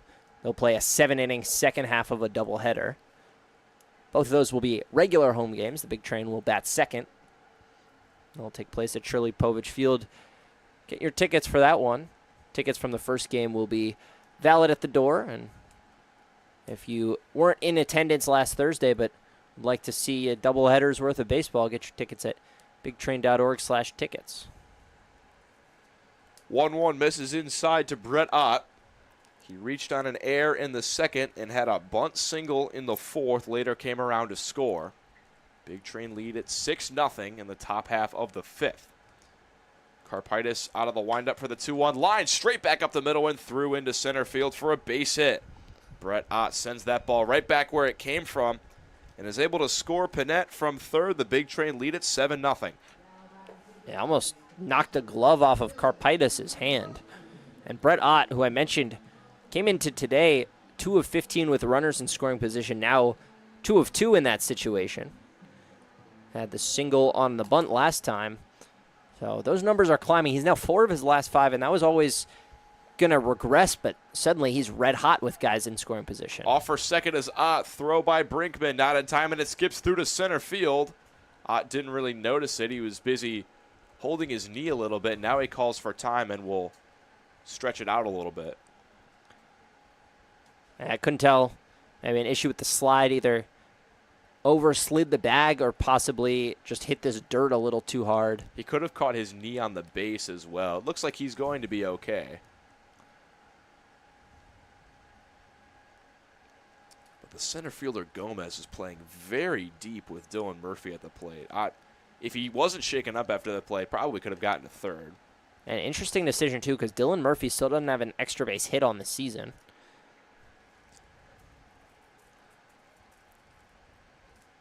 1-1. Karpaitis has already surrendered 3 hits, including a leadoff home run earlier in the inning from Emilio Gonzalez. 1-1. Murphy fouls it straight back over the netting. 1-2 now on the FAU catcher. Getting the start today, he switches off with Jacob Hawk. Today's starter, Kide Atatue, also from Florida Atlantic University, so I'm sure Coach Sal Colangelo likes to keep those two together, seeing as they have experience playing for the Owls. That curveball runs inside and hits Murphy in the ribs, so he'll have a ride to first, and the lineup will flip over for Peltier. Dylan Murphy just continues to find a way to get on base. The on-base number up near 500 on this season. Not qualified for the leaderboards in the Cal Ripken League because he's only playing every other day, but putting in good work when he steps to the plate. So now Peltier in. 2 walks and a reached on air today. He takes a fastball inside for a ball. A 4th at-bat in 5 innings. 3rd inning in a row he's come to the plate. Kick in the fire from Karpaitis. Front hip slider drops in at 73 miles an hour for a strike. A really slow pitch. Well spotted. Definitely a pitch that if Peltier's looking for, he can turn on that, but was not ready for that pitch to come in. 1-1. This time Karpaitis tries to go outside with the slider, and that one misses low. 2 on, 2 out, 7-0 Big Train, top half of the 5th. 2 runs already home in the inning. Karpaitis fires, fastball misses in. 3-1 on Peltier. Brennan Wright waits on deck. He has a single and 2 sac flies today. Ott at second, Murphy at first. Karpaitis fires to Peltier. Another broken bat looper. This is going to fall right in front of the second baseman, Edelman. He throws to first, not in time. Coming home is Ott, and he is out trying to take the extra 90 feet and score an 8th run. But the Big Train do push across 2 in the inning. They lead at 7-0 as we head to the bottom of the 5th.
Atatui back out of the dugout for his 5th inning of work. Through his first 4, he has only given up 1 hit and 2 walks, and he'll work to the bottom of the Braves order. Kendall Cassidy, Michael Lavange, and J.W. Kohlmeyer.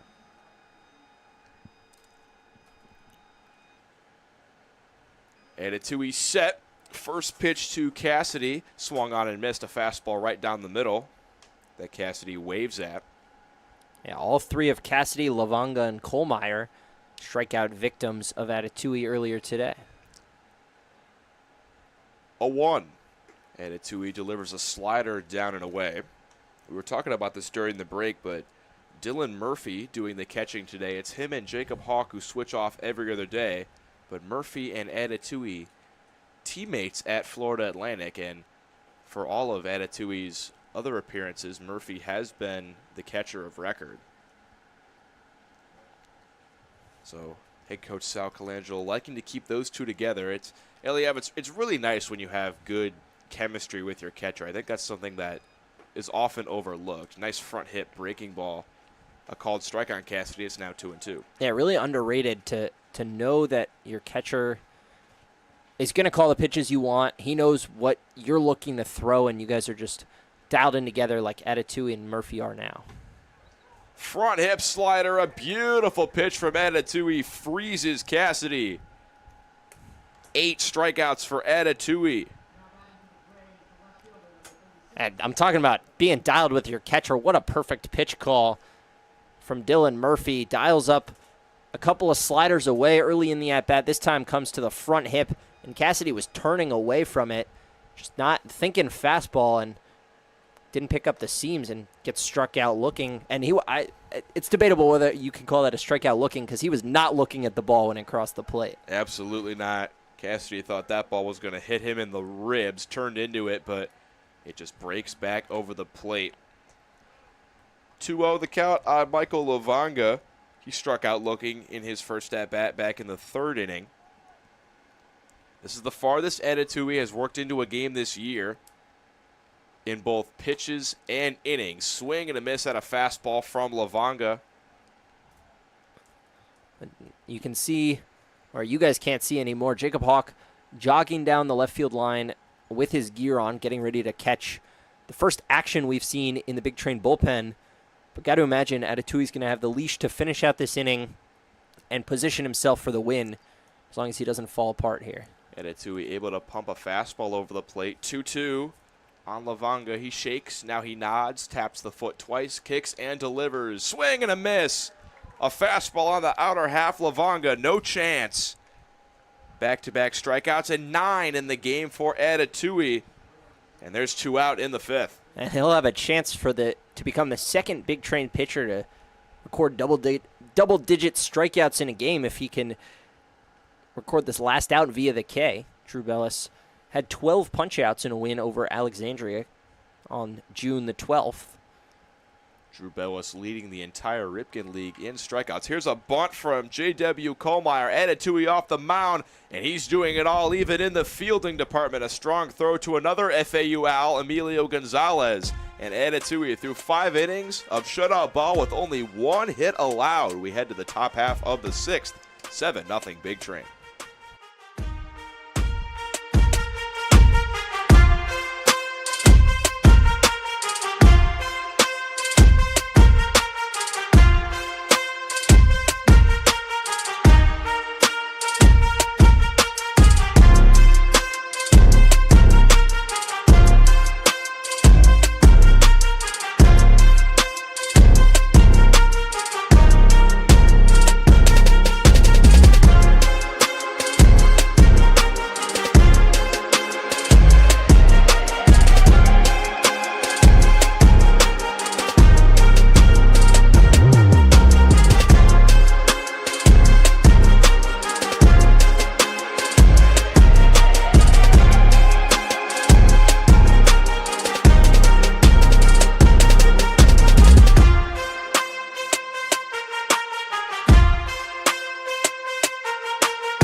Pitcher on the mound for the Braves is number 11, Matt Holler from Emory and Henry University.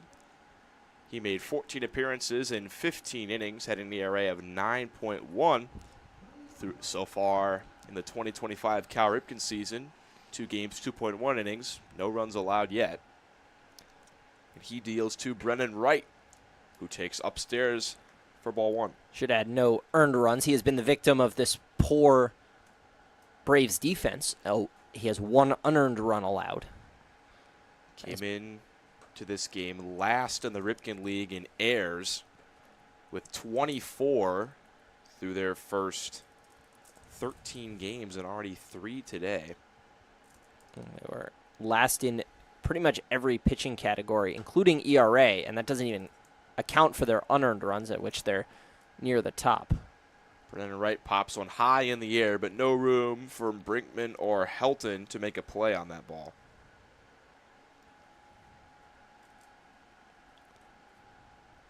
Two-one on Brennan Wright, who has a single and 2 sac flies today. The Big Train are through 5 shutout innings. They have yet to record a shutout in a game yet this year. Wright takes high and away, 3-1 on him. They got close earlier this week, I guess last week technically, especially on the league calendar where the week starts on Tuesday.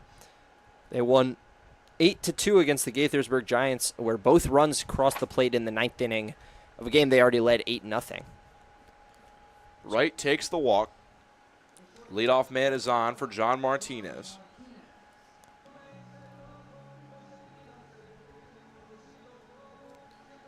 Martinez 0 for 3 today, has grounded into a double play. 7 runs on 7 hits for the Big Train. Kick in the fire from, and this ball squeaks into left field for a base hit, and Martinez, who has been slumping as of late, does earn himself a single for the Big Train's 8th hit of the game.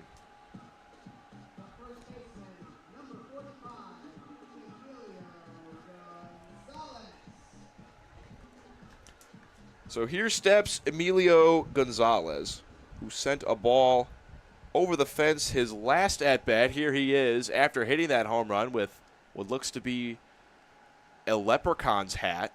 The new team home run hat, as best we can guess up here. He takes a big cut at that first pitch for strike one. He was looking to wear that hat again, Eliab. Yeah, we'll ask him about it after the game, see if we can't get you a read on where the hat originated from. Maybe post that on socials. So stay tuned at Go Big Train on Instagram and Twitter. But in the meantime, yeah, he was not satisfied with just one home run. He wants to wear that hat all night long. He lines one into right field. Cassidy cannot get a play on it. It drops in front of him. Holding up at third is Wright. A 3-hit day for Emilio Gonzalez. A double, a homer, now a single. He only stands a triple away from a cycle. Well, that's the hardest one to acquire, especially for the big loping first baseman, but he does have a triple to his name. Having himself a heck of a day. His 4th time recording 3 hits in a game just this season. Gonzalez, who was a second-team all-league player with the Big Train last year, has been even better this season and looking to be the top first baseman in the league and earn himself first-team All-Cal Ripken League honors. Yeah, in the second game of that doubleheader against Silver Spring, Gonzalez came off the bench to pinch hit and did send a triple down the right field line. I think officially that was scored a double with an error, which is unfortunate because it maybe should have been a triple, but he has the potential to get a triple for that cycle, though. Certainly, that could have been scored a triple. And if he hits one down that right field line, especially with how far Cassidy is off the line, it would have a chance. Lined up the middle and through into center field off the bat of Peyton Steele. Wright is in. Martinez is getting the wave home. He will score. The Big Train, an offensive outburst after leaving too many runners on base yesterday. It's 9-0. Now we'll see whether that scored a hit or an error. In my book, that's a hit, but you never know with the Cal Ripken League scorers. And Peyton Steele, regardless, after 3 strikeouts, finally hits one, puts one in play and hits it hard. It is scored a single, so 2 RBI for Steele. Definitely the right ruling there. It's got to be tough when you're the only player not to join in on the hit parade. That was the case for Steele. He had 3 strikeouts to his name. This ball lined into left off the bat of Panette, and this will land. 4 straight singles for the Big Train. Yeah, and 3 of them on the first pitch of the at-bat. The Big Train just teeing off right now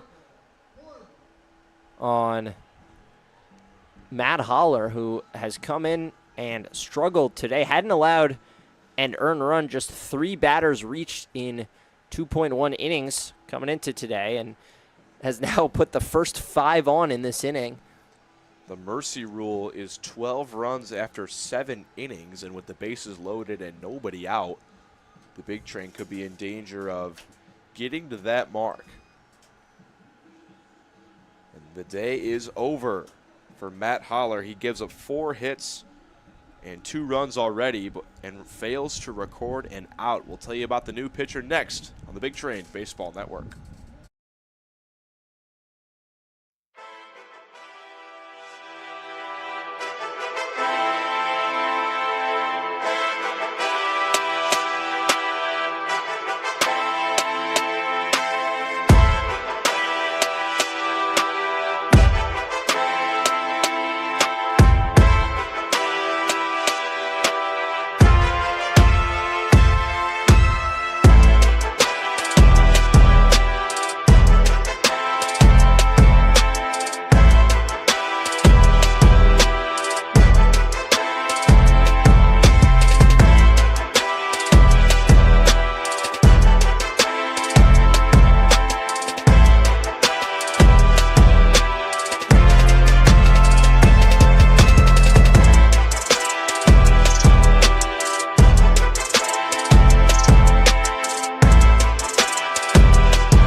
Big Train are all over the Metro SoCo Braves in this one. They lead at 9-0, and they have the bases loaded in the top half of the 6th with nobody out. 2 runs already home in the inning. New pitcher to tell you about is Charlie Magulik out of Rider University.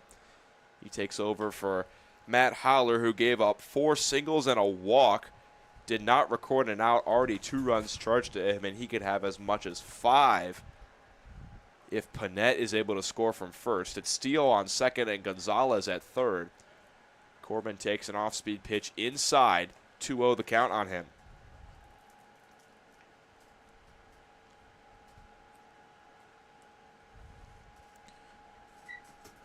Magulik looks at Gonzalez at third. Now comes to the plate. Corbin takes high and in. He's ahead in the count 3-0.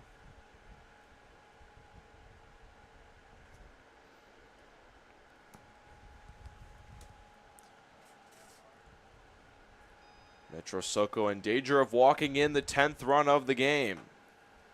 Corbin takes on the inner half for strike 1. Magulik finally finding the zone. Just needs to get outs here. Already in a deep hole, cannot afford to walk in more runs. Corbin high in the air towards center field. Gomez has a beat on it. He makes the catch. Gonzalez will tag from third. The throw will go to third. So Gonzalez able to cross. He scores his 2nd run of the game, and the Big Train lead at 10-0. Yeah, that's a productive at-bat if you're Magulik, able to bounce back from a 3-0 count and record a big first out.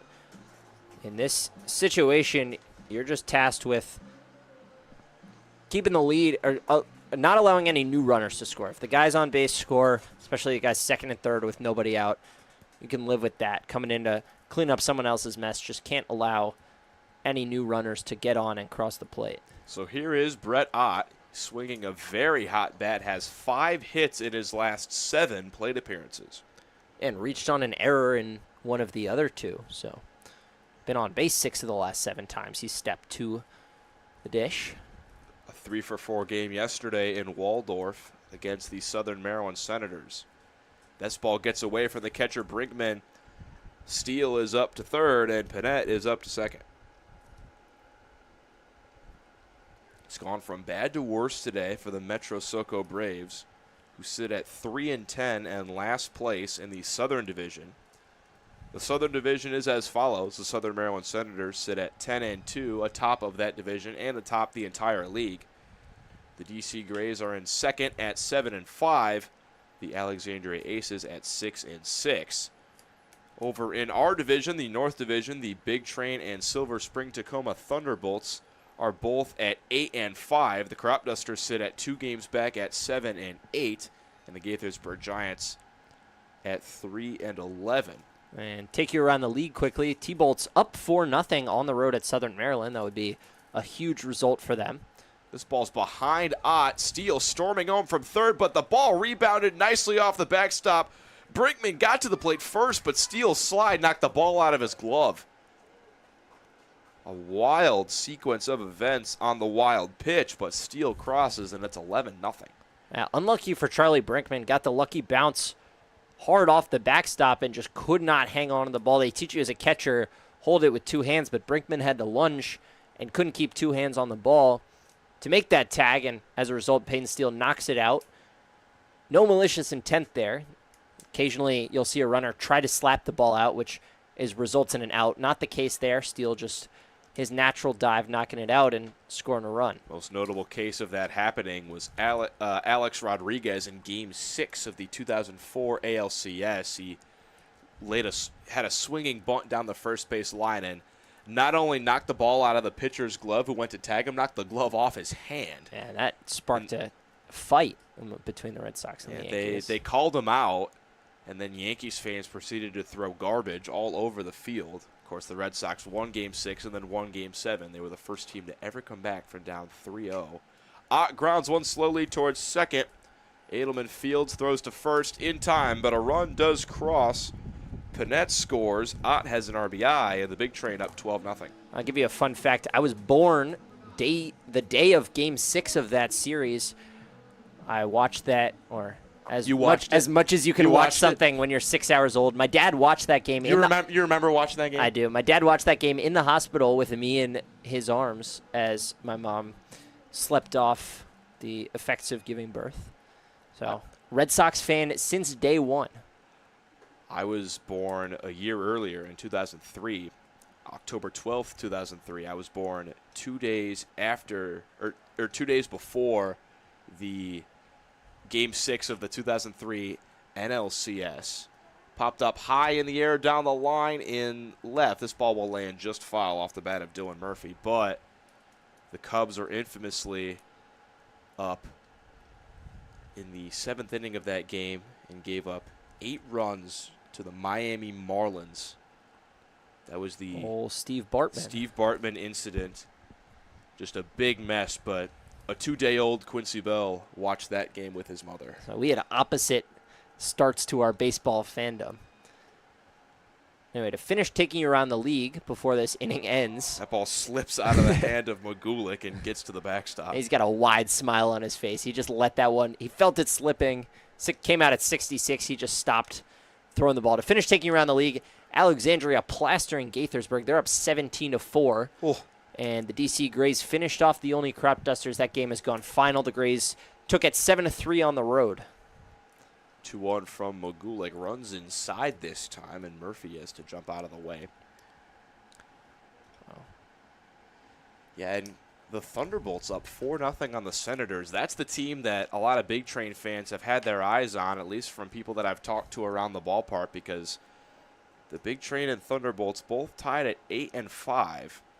The Thunderbolts, that's a team that can pitch really well. Of course, no runs allowed against them this game for Southern Maryland, who's one of the top teams offensively in the league. And that game into the 6th inning already. But the T-Bolts, that's a team that is not one of the better hitting teams in the league, but if they can get some small ball going, scrap across some runs, like they scored 4 runs in the first 2 innings, that might be all they need to win that one.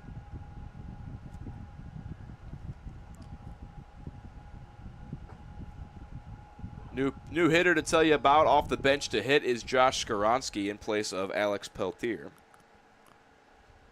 So Peltier's day is over with 2 walks and a single to his ledger. That pitch gets away, but Murphy opting to stay at first with the Big Train already at the mercy rule margin. So just have to prevent giving up runs in the bottom of the 6th and the 7th in order to close this one out. Skoronsky, the 9th hitter to come to the plate in this inning, so the Big Train have batted around. He lines one foul sharply down the first base line.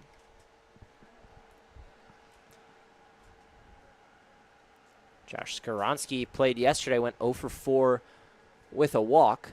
He's reached every time he's started a game.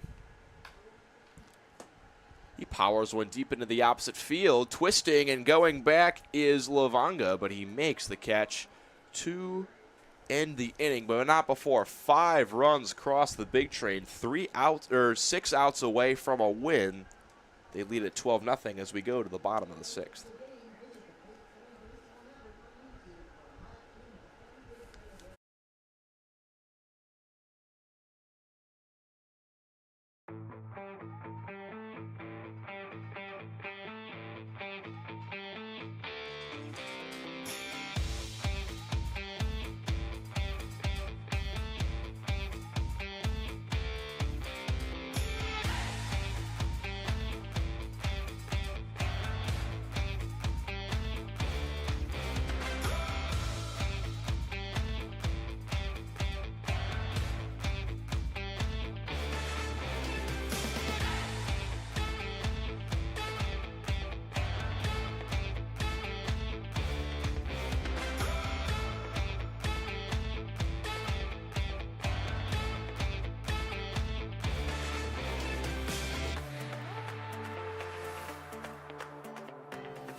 Kide Adatui's day is done after 5 innings of 1 hit ball, no runs, only 2 walks to 9 strikeouts. Eliav, a fantastic outing for the FAU lefty today. Yeah, best outing we've seen by any Big Train pitcher this season, I think, without question. One of just the second time any Big Train pitcher has worked more than 4 innings. And as good as Drew Bellis was in his 12 strikeout outing, did give up 2 runs. Kide Adatui allowing just 3 base runners, all coming with 2 outs in their respective innings. And just looked untouchable for the entire day. The new pitcher will be Jake Titus, coming out of the University of Kentucky. Has only played in 2 games this season, both against the DC Grays on the 4th and the 9th. Gave up 4 runs and 3 runs, respectively. He pumps a fastball at 94 miles an hour. And Titus has great stuff. It's just been some walks have been the issue for him so far this year. 7 walks to only 6 strikeouts. Yeah, across 4 2/3 innings. And Adatui, to close the book on him, was just left off the leaderboards in terms of not qualifying for innings pitched. But after today's outing, he will shoot into 2nd place on the ERA leaderboard. Only Josh Domaraki, who the Big Train have seen twice, has not allowed an earned run. Among qualified pitchers, he's the only one. So Adatui will now position himself after tonight's game goes final as the number 2 in the ERA rankings. And Domaraki has been magnificent for the T-Bolts. But Drew Bellis and Adatui have also been great for the Big Train. Titus delivers a curveball that just misses high to the leadoff man, Franklin Gomez. And when you can throw Bellis and Adatui out there 1-2 back-to-back days, week after week after week, you're going to have a lot of success as a team. Obviously, Bellis taking the loss yesterday in his worst outing of the season, but even still struck out 5. This ball driven down the line and right, it's fair. Gomez with a big turn at first. He will stay there with a single, the 2nd hit of the day for the Braves. A good defense by Peyton Steele to cut that off and fire a rocket in a second. Seen his howitzer come into play a couple times, including gunning a guy down at the plate here on Sunday. In the outfield, the defense has shifted. Peltier sits. Brett Ott moves from left to center. Josh Skoronski, who pinch hit for Peltier, slides into the left field spot. So here is Nick Frankuzenko, has struck out twice on the day today. First pitch from Titus, fastball fouled way out of play down the 3rd base line. And pretty remarkable. Big Train have batted through their lineup 4 full times. And the Braves just starting their 3rd trip through the order. Gomez leads off a first. Pickoff attempt from Titus. That was a missile of a throw over to first. Gonzalez able to put a glove on it. Big Train have brought twice as many people to the plate as have the Braves. That ball gets away. Moving up to 2nd is Gomez. And the Big Train have really cleaned up in both of their games against the Metro SoCo Braves. The first time these 2 teams met, the Big Train won 14-4. That was back on the 8th. Also a game here at Shirley Povich Field. Although the Big Train were the primary home team in that one. That was my first time coming to Shirley Povich Field as a broadcaster, at least. These 2 met in the first round of the playoffs last year. The Big Train finished 2nd in the division behind the Gaithersburg Giants, and they played the Braves in the wild card game, a game the Big Train won 16-4. Pretty wild how fortunes change. Gaithersburg Giants. And, I mean, I guess that's life in collegiate league baseball. You're not returning most of your roster, but Giants were one of the best teams in the league last year, finished 2nd in total record, 1st in the North Division.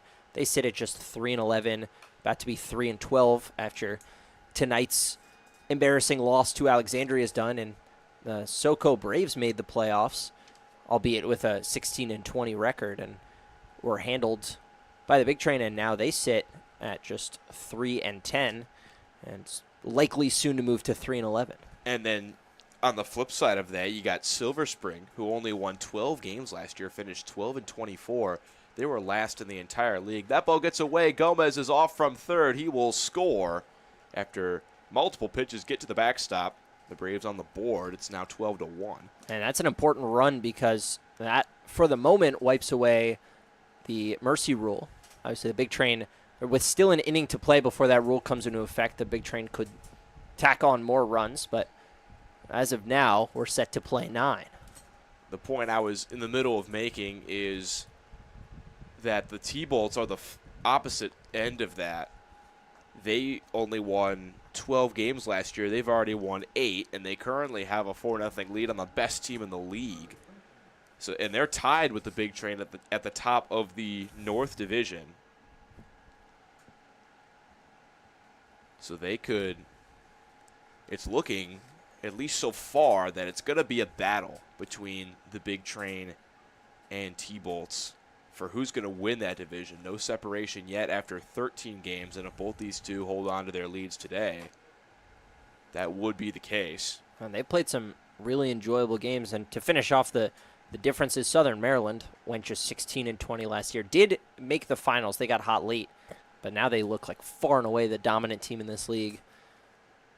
Big Train and T-Bolts. Another passed ball. Franco Zenko's up to second. This is getting a little out of hand here. Titus and Murphy just aren't on the same page. Oh, J.J. Hand, excuse me, replacing Dylan Murphy.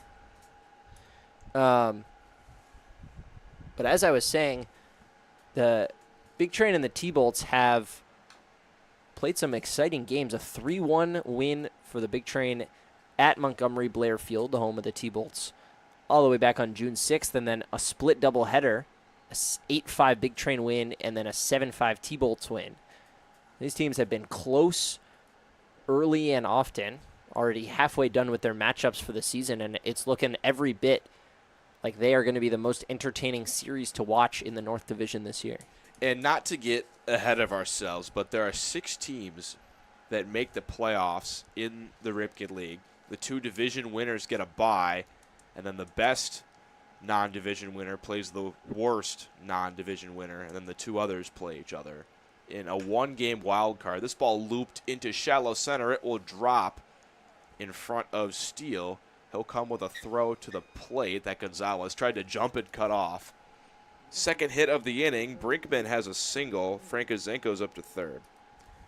But it's hard to look at the standings and not see kind of pretty clearly who these 6 playoff teams are going to be, because the Giants and the Braves are just a step behind everyone.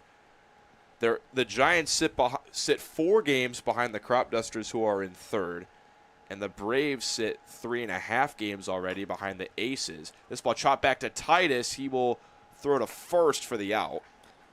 A really good job by Titus. He looked back. Frank Kozenko, who's halfway down the line, had to dart back to third. So not only did he record the long-awaited first out of this inning, he did it without allowing a second run across the plate. But in the North Division, it's the Big Train and Silver Spring with only 2 games back. And in the Southern Division, it's Southern Maryland running away with the show, and then the Grays and Aces both sitting around 500, and then the Braves are bringing up the rear. This ball runs inside and hits Nate Dudek, and he is down for the moment. Now he's back up and limping a little bit. We hope he's okay. Titus just a little out of whack here for the first 5 to reach. He's thrown, well, he and Hand kind of both not on the same page. 4 pitches have gotten to the backstop, either by wild pitch or by passed ball. But getting back to the current standings discussion, obviously the battle between the Big Train and T-Bolts is going to be a fight for who wins this division. And then the Grays and Aces are within 1 game over in the Southern Division, and Olney's not completely out of the race. Yeah, I mean, we're only at game, 14? We're not even 40% of the way through the season, so. My point being, though, is there are already only 2 teams are eliminated from playoff contention, and there's already 2 teams that are significantly behind the rest of the pack. Yeah, I think, looking at these 2 teams, there is a path for both. The Braves, obviously one of the better offensive teams. The pitching just has to figure it out. For the Giants, they've looked a little better recently, 2-2 in their last 4. But their pitching has also been a struggle, and their lineup not quite as deep as the Braves. They do have, I'd say, the best hitter so far in the league, Jaden Brown, at least most consistent across the first 14 or so games of this season, manning center field for them. But it's been, both those teams have just struggled with pitching, the two worst pitching staffs in the league by the numbers so far.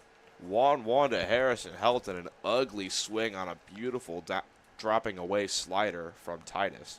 And so it's just a matter of if they can find a groove that works for them on the mound and stick it, then they could be in for a late rally. Titus goes back to the slider and strikes out Helton for the second out of the inning. And I read an article on the Cal Ripken website that said that their manager was talking about using the rain delays as sort of a chance to regroup and gather some new momentum, because before the rain delays, they were sitting at 1-7. They meaning the Giants, right? They beating the Giants, yes. And they've looked better since. I mean, tonight and the 17. Although they have tacked on some runs since I reported that 17-4 score, it is now 17-9.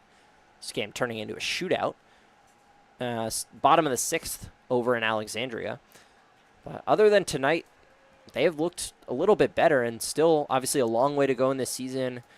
Olney has fluctuated a little bit. DC has been up and down. Alexandria is pretty hot right now, but I would say too early to rule anyone out. But certainly you summed it up nicely, with the point being that the Braves and the Giants have a ton of ground to make up already. And with allowing 6 of 8 playoff teams, it does. Some might say that's too many, but it does make for some pretty competitive games down the stretch. Right. If you're ruling out 4 teams, although the way this league is shaping up, it seems like a lot of these teams would have a shot. But if you're eliminating 4 teams, you do set yourself up for the possibility where the last 2 weeks of the season mean functionally nothing.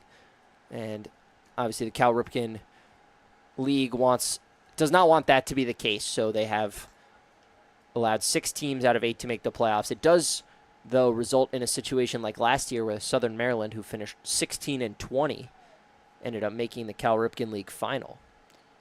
You got to win when it matters, and they did last year. Full count, 2 outs, bases loaded to Kendall Cassidy. He takes just outside for ball 4. Another run will cross for the Braves. And if you look at it from the 4-team perspective, the Senators would not have even made the playoffs last season. So there are pros and cons to every format, obviously. There's an argument to be made where just the division winners make the playoffs and play a 7-game series where you're actually crowning the best team every single season. But again, that just makes a lot of these games just not matter as much. Yeah, you can slice the pie a million different ways for selecting your playoff teams. I think the only way that wouldn't get any support is if you let all 8 in. Yeah. And then the regular season would actually mean nothing. 1-0 from Titus, a big swing and a miss on a slider from Michael Lovanga. I'd also be generally against any odd number of teams making the playoffs. Especially when there's an even amount in of each teams division. Yeah. You could do 5, maybe seed them 1 through 5.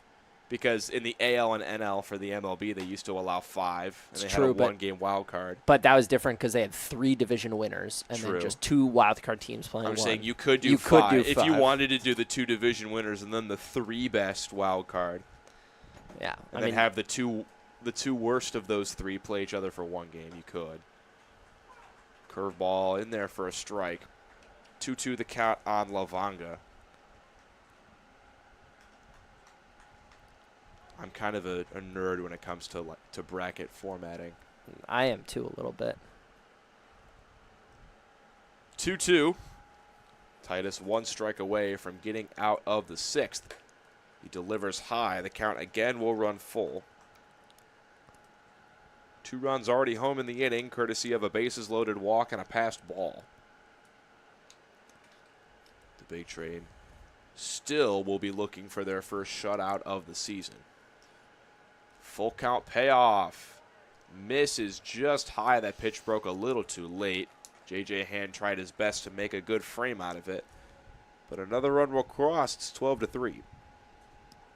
And this game itself not necessarily in danger just yet, but with the bases still loaded, a big hit from J.W. Kohlmeyer, and what would be his first hit in the Cal Ripken League, could turn this back into somewhat of a ball game. He's the 9th hitter to come to the plate, so the Braves have now batted around. High chopper over to third. Panette able to tap on the bag easily for the third out. 3-run score. It's 12-3. I'll hand things off to Eliav in the top of the 7th. We're on a cycle watch. Emilio Gonzalez due up third. He's a triple away from the cycle.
Charlie Magulik back on the bump for his second inning of work.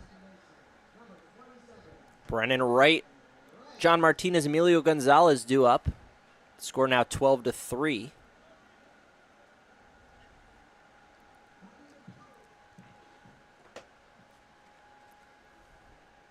Magulik worked out of a jam in that 6th inning. Was not charged with any of the runs. All 5 going against Matt Holler's name. Holler worked to 0+, did not record an out in that 6th inning before allowing the first 5 to reach. Magulik came on, did allow a base runner, but no damage to his record. Even 1-1 with Brennan Wright. Blows it by Wright. Pitch in the top right corner of the zone. 1-2 Magulik ahead. Kicks and deals. Misses inside for ball 2.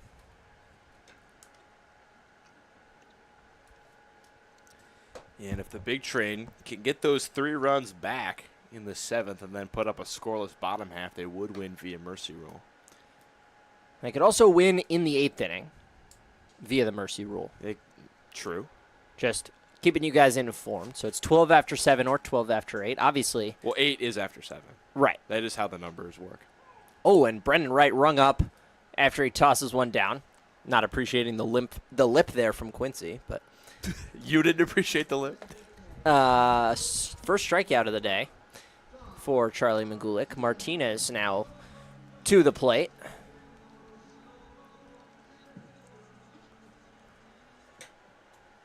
Martinez 1 for 4. He's got an RBI on a ground out, and he's got a single and a run scored in the 6th. That was mean. I think people knew what you meant. I'm sorry about that. It's okay. I don't mind. A little banter. My mother told me the most important thing in this world is to be kind to others, and that wasn't very kind. I think you're usually pretty kind. I can forgive you for this one. Martinez, foul the other way. In a hole 0-2. Magulik has settled things down after the 6th inning got out of hand. He did allow all 3 inherited runners to score, but they were not his fault to begin with. 0-2 pitch. Buries it.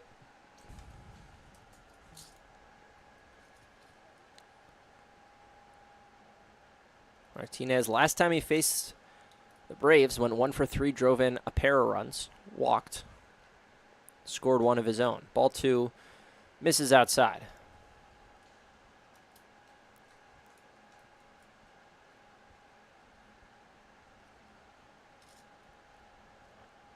John Martinez, the Orlando native, redshirted at the University of Florida, transferred to FAU where he played in nearly every single game. Hit .284, 18 extra base hits, 30 runs driven in. Did strike out 47 times to just 14 walks. But a productive player nonetheless. He's a free swinger, that's for sure. Even in the count 2-2 with Magulik. Lines one into left field. A base hit. Martinez moving hard, and he will head for second. John Martinez, a stand-up double for his second hit of the evening. That brings to the plate Emilio Gonzalez. 3 hits already, just a triple away from the cycle. I think anything hit towards the right side deep enough, he's got to just keep the wheels moving over 3. See where he hits it, if he puts it in play. After this at bat, I'm going to tell a story about one of our players trying to go for a cycle back in my playing days. First pitch to Gonzalez out of the zone. Gonzalez, not the guy we would think about to hit a cycle on this team. Not a ton of speed. I think Logan Panette would be where my mind goes first. The most homer power speed combo on this roster that we've seen so far. Well, back in my playing days, back in 18U, we had a guy that was a triple away from the cycle. Center fielder dives, misses it, ball gets to the wall. He's easily going to get 3. He tripped halfway between second and third. Gets thrown out. And got tagged out. Brutal. Way outside, so Magulik not going to be the one who gives up the cycle. 3-0 green light here. Dancing around Martinez. Got to be a 3-0. Gonzalez, excuse me. Got to be a 3-0 green light here. I would imagine. Ahead 9. 3-0 pitch. Way outside, ball 4. Emilio Gonzalez won't even get a chance to swing the bat. But that's 2 walks for him today. He's reached all 5 trips to the plate. That is a good day at the office, cycle or no, for Emilio Gonzalez. And depending on how this score does, Gonzalez could get yet another at-bat in the 8th or 9th. We'll keep an eye on that for you. In the meantime, Peyton Steele takes his turn and lines one into left field, a base hit. John Martinez will be held at third. Runners go station to station, but the bases are loaded.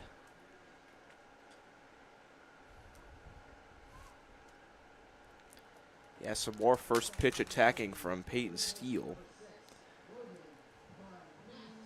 Logan Panette to the plate. He has reached in 3 consecutive at-bats. 1 scored an error we felt like could have been a base hit, and the last 2 singles in the scorebook. So a good day at the dish for Panette. Already has a grand slam to his name. Grounds one to short, fielded by Kohlmeyer. Flip to second. Edelman on to first. Throw is high. It gets to the fence. Emilio Gonzalez will score. So 2 runs come across on the fielder's choice. One of them will be an error. One of them will score on the error. But an RBI, 1 RBI for Panette on the 6-4 fielder's choice. Yeah, just another rough day in the fielding department for the Braves.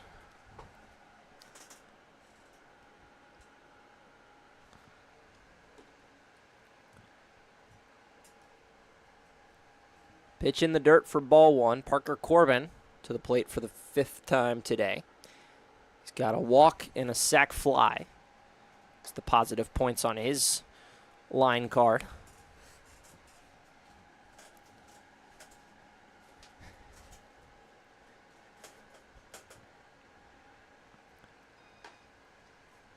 Strike 1 into Parker Corbin. Corbin's got 3 games in his last 8 where he's driven in multiple RBIs. Has 1 today, an extra base hit could get him a second. Look at it get off the schneid against same-handed pitching. He's only 1 for 12 against lefties so far this year. Has struggled against left-handed pitching. Did face Magulik back in the 6th. Not credited with an at-bat with the sac fly. Popped up on the infield in foul territory. Harrison Helton tracking. Settles under for the second out.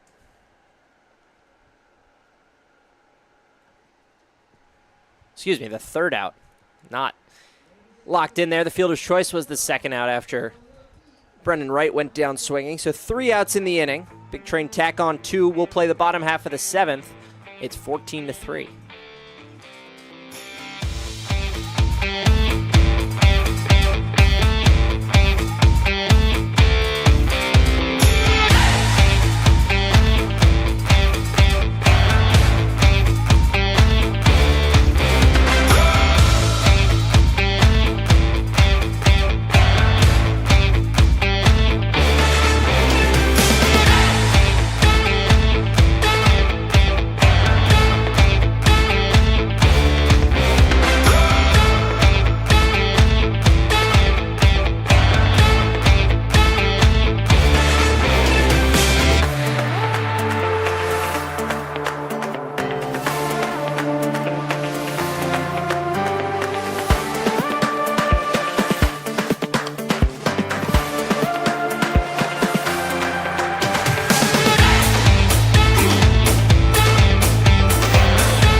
Titus out for his second inning of work. Rocky first inning, paired with J.J. Hand behind the plate. Faced all 9 batters, allowed 3 runs. Yeah, it's not great when you let the other team bat around in an inning, but, you know, out for his second inning of work. Titus, who struggled this year, I do like the decision to give him a second inning in a low-leverage spot to try to maybe get his confidence up a little bit. First pitch all the way to the backstop. Franklin Gomez singled and then came around to score on 2 pass balls and a wild pitch, all taking place during Nick Frankozenko's at-bat. And already Titus continuing with the wildness here in the 7th. 1-0 pitch. Misses away.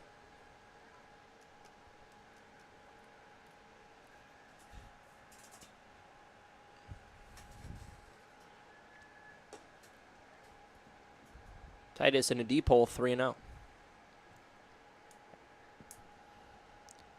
And 3 walks and a hit by pitch, as well as a lot of pass balls in that first inning for Titus. 4-pitch walk issued to Gomez. Big Train will be back at home tomorrow. They'll see the Gaithersburg Giants. First pitch scheduled for 7 p.m. sharp. Big Train looking to uneven the season series against Gaithersburg, which is tied at 1. Be at Shirley Povich Field. It's host family appreciation night. So come out and celebrate the families of the hosts of our non-local players. There are, I believe, 19 players on the roster, staying with about 11 or 12 different host families. So come celebrate them. It'll be a fun time, as it always is at a Big Train game. If you don't have your tickets yet, get your tickets at bigtrain.org/tickets. That's bigtrain.org/tickets. Good block from J.J. Hand to keep Gomez stationary. Is the slash the same as the backslash? This is not me trying to be smart. I actually don't know. No, there are 2 different slashes, but I don't know. They might be. I mean, there are 2 different slashes on the keyboard. One is under the question mark, and one is under your delete button. But I don't know, to be honest with you, which one is whether you refer to a slash and a backslash, are they the same thing? Quincy, going to do some research. Bouncing ball, trickles foul. No, the slash and backslash are not the same thing. They are different characters with distinct uses, although they are sometimes confused due to their similar appearance. Slash or forward slash is tilted towards the right. So that's the one more commonly used. That'll be under your question mark on the keyboard, and that's what you're using when you're writing, if you're writing out the slash line for a baseball player, or you're writing he, him, she, her pronouns, etc. A backslash primary use serves as an escape character in many programming languages and operating systems. Interestingly, although the readout is bigtrain.org/tickets, it does appear that we're using a front slash, so maybe just bigtrain.org/tickets is what I'll say in the future. That's bigtrain.org/tickets. Titus Look at loses that. Frank Kazenko in the meantime. But look at that. You learn something every day. Yeah, come to visit us on the broadcast. We talk baseball, we talk keyboards, we talk mascots. A funny story for me involving the keyboard was in middle school. They taught us how to type using like the home row. You did that, right? But they had stickers on all of the keys, so you couldn't look at the keys. Yeah. And I got so upset, I would go to the corner. I would sit in the corner of the room and grab an uncovered keyboard and plug it into my computer and then just look at the keys and hammer away all my typing assignments, to where now I'm 21 years old and like I can mostly look, but I have to like glance down every now and then in order to type, and a lot of my friends like to give me grief about it. So if you're in middle school, don't slack off your typing assignments, because I still have to kind of look at the keys. Yeah, as frustrating as it can be to get your start in typing, and certainly I've ran into some of the same issues. I was a pretty poor typer at one point. It goes away. It comes with practice, and it's an important skill in this day and age. Like how I say in this day and age, as if I'm older than 20 years old. I've been using a computer all my life. Line drive the other way. Peyton Steele coming hard. He makes the grab. Crashing towards the line. Runners have to stay put. Big first out for Jake Titus.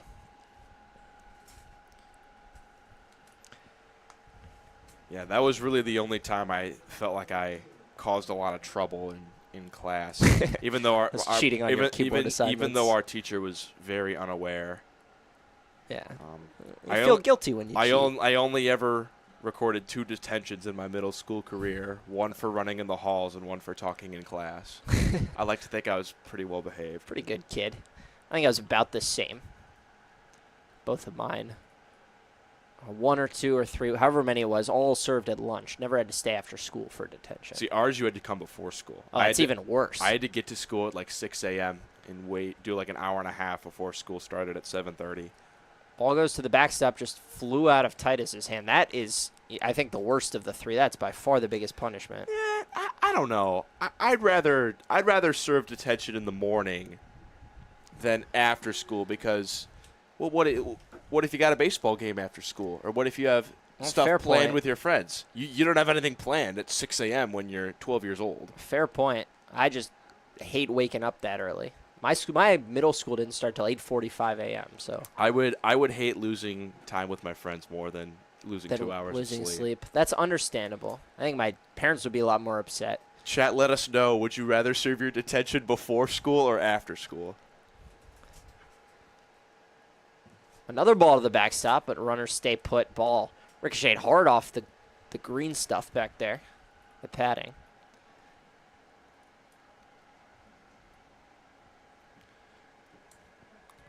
Titus in a hole, 3-1. First base open. 1 away here in the 7th inning. He's been wild today. Drops a slider in for strike 2. May have been off the plate. Good frame by J.J. Hand. Full count pitch. Jake Titus. Coming home to the cleanup spot, Trent Edelman.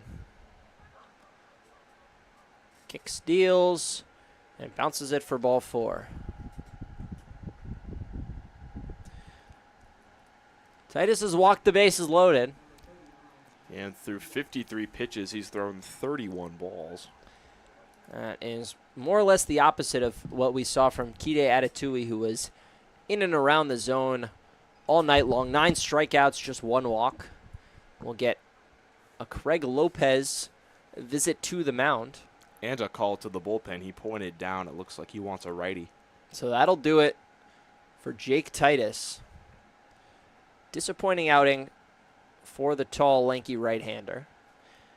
Went just 1 1/3 inning. Allowed 3 runs to cross the plate already, and 3 runners on base will all be attributed to him if they cross the plate. We'll get you the new pitcher and his stats when we come back. You're listening and watching on Big Train Baseball Network.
on the mound.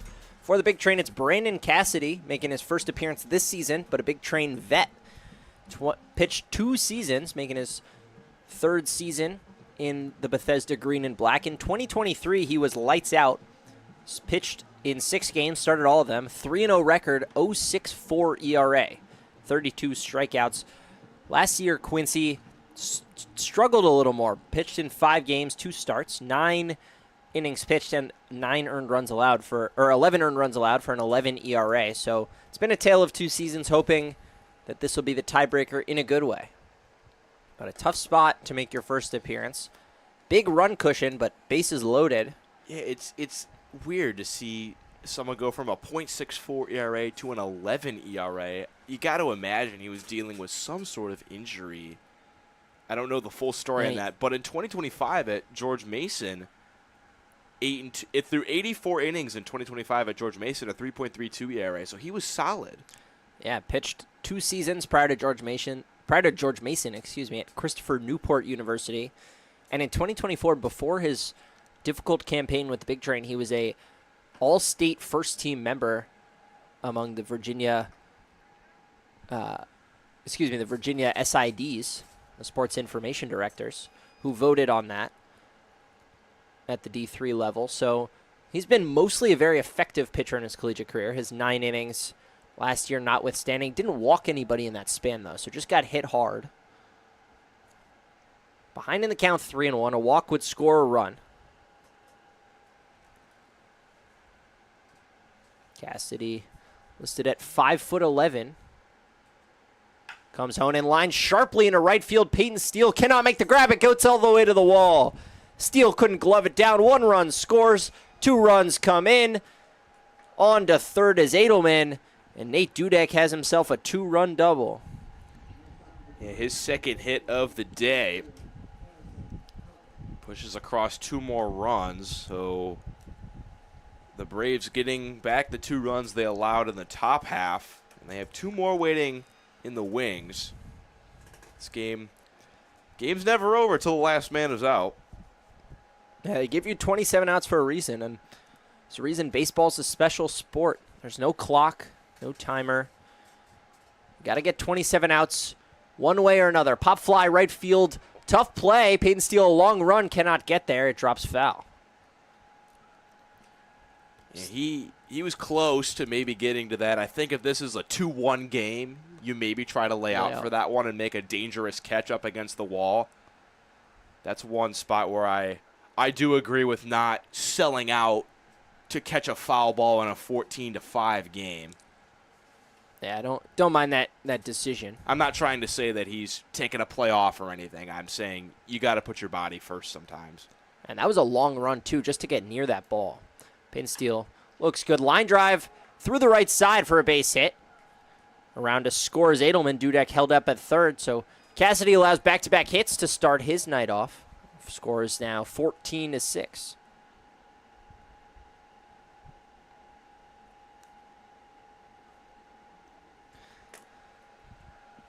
Still just 1 out here in the 7th. A pinch hitter in for Michael Lavanga. It's Walker Bazile.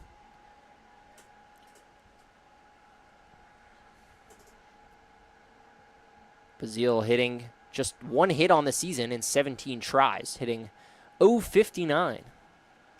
He was 0 for 4 yesterday. He did walk and score, but also struck out 3 times. He's the other Houston Christian player. Against the Big Train a couple weeks ago, also walked and scored, but went 0 for 3 with a strikeout. Excuse me, my mistake. He's replacing Kendall Cassidy, although there is another pinch hitter standing on deck to replace Lavanga. It's Sawyer McElhatton, who's that's a name, set to replace Lavanga. So Cassidy's day is done. Bazile in.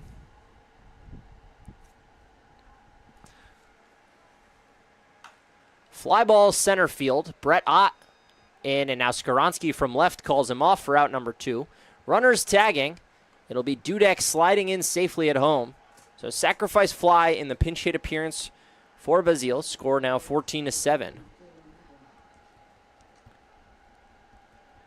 Yeah, this game was 12-0 only an inning ago.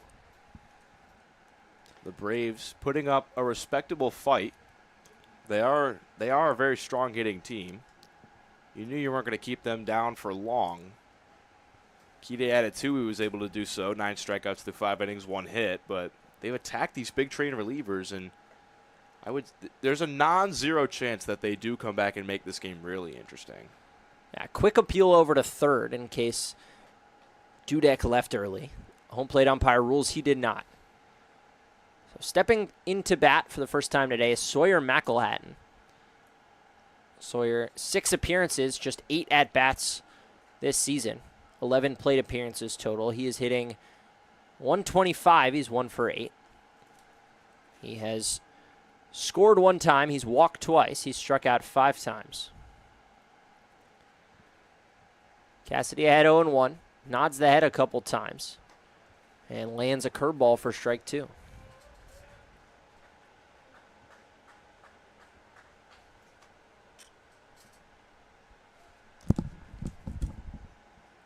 Cassidy at 0-2, looking to end the inning here and limit the damage to 4. 0-2 pitch. Lifts, fires, bounces in the dirt. Hand a good job to block.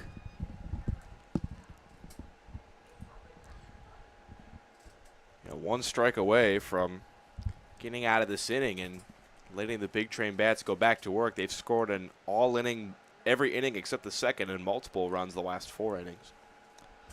It's gotten away from these Braves pitchers. Another bouncer. This one didn't even go 50 feet. Bounced way in front of home plate for ball 2. Yeah, after the first 3 innings, Donovan Whitfield looked solid, and then it compiled in that 4th inning where a couple of errors were made, and since then it's been tough sledding for the Braves pitching staff. 2-2 count, and time called. Pitcher timer violation. Count runs full. It's been a long game for these umpires, too, but even in a 7-run game, still on their toes. Yeah, we've been playing for over 2.5 hours at this point. Still 2 innings to play. Mercy rule technically not out of effect, but looking a lot less likely now than it did just an inning and a half ago. It looked almost certain that this game was going to end after 7 not too long ago. 3-2 pitch runs inside, so with the help of an automatic ball, Sawyer McElhatton works a walk. And J.W. Kohlmeyer will remain in his spot in the lineup. Comes to the plate for the 4th time. He has struck out twice and struck out once and 2 groundouts.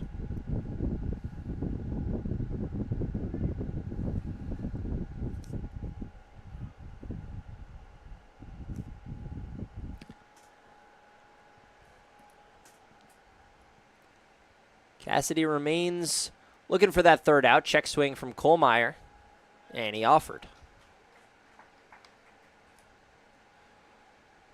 He's done a good job early in counts against these hitters. It's just been a struggle at times late.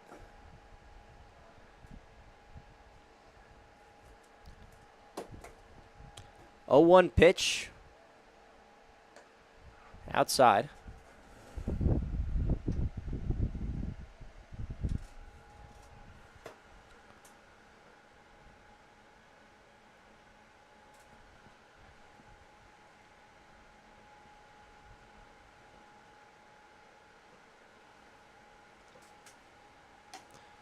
Wave and a miss from Kohlmeyer for strike 2. Yeah, this is a big at-bat. This is now back-to-back innings where the Braves have batted around. But if Kohlmeyer can get this flipped back to the top with the bases loaded, all of a sudden you could be 2-3 at-bats away from the tying run coming to the plate. Cassidy looking to end the inning right here. Wave and a miss. He gets Kohlmeyer to swing through strike 3. The Braves pick up 4 runs, but strand 2. Big Train lead 14-7. We head to the 8th.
pitcher on the mound. It's Cole Vita replacing Charlie Magulik, another lefty out of FDU, Fairleigh Dickinson University. 3 appearances this season, 2.1 innings pitched, 4 runs, 2 of them earned, just 2 hits, but 6 walks allowed. Has not struck out a batter yet. 7.71 ERA. Defensive changes. Sawyer McElhatton lines up in left. Walker Bazile lines up in right. The two both pinch hit in the bottom half of the 7th. Top 8 here at Shirley Povich Field. Big Train playing the away team today after the game was moved this morning. Limited attendance on short notice, but still pretty good turnout for the fact that this game was only moved about 10 hours ago. You mentioned Fairleigh Dickinson. There's multiple players on this team for the Braves from Fairleigh Dickinson. They, of course, beat Purdue in the NCAA tournament as a 16 seed, as a student at Indiana University. Big fans of them. So much, in fact, that there were people at Indiana basketball games against Purdue that would pull up in Fairleigh Dickinson jerseys. That's pretty cool. I can't lie. It's a cool thing to do as an Indiana fan to be such a hater that you purchase a jersey of your rival's worst loss of all time. Well, of course, a more local reference is UMBC, Maryland, University of Maryland, Baltimore County, go Retrievers, beat Virginia. They were the first 16 seed to win. And I remember there were Duke fans who were pulling up in UMBC jerseys when they played Virginia. Cole Vita's day starts inauspiciously. 4-pitch walk. J.J. Hand taking just his second plate appearance of the season. Struck out in a pinch-hitting appearance against the T-Bolts. Part of that doubleheader. He came in defensively yesterday against the Senators, but did not record an at-bat. In defensively here for 2 innings. Now getting his first turn at the plate. And he will face Vita, the left-hander. Back pick towards Ott. Not in time. Ott had to dive back. Hand out of Old Dominion University. Go Monarchs. The Monarchs. Was waiting to see if you knew that one. I thought you did. I feel like if I really know it and I want to show off, I'm just going to say go. Go team. Go team. Now Ott takes off. Throw down to second. Gets up the line and into center field. And Ott is headed for third. He'll be there standing up. A stolen base and an E2. Brett Ott goes 180 feet.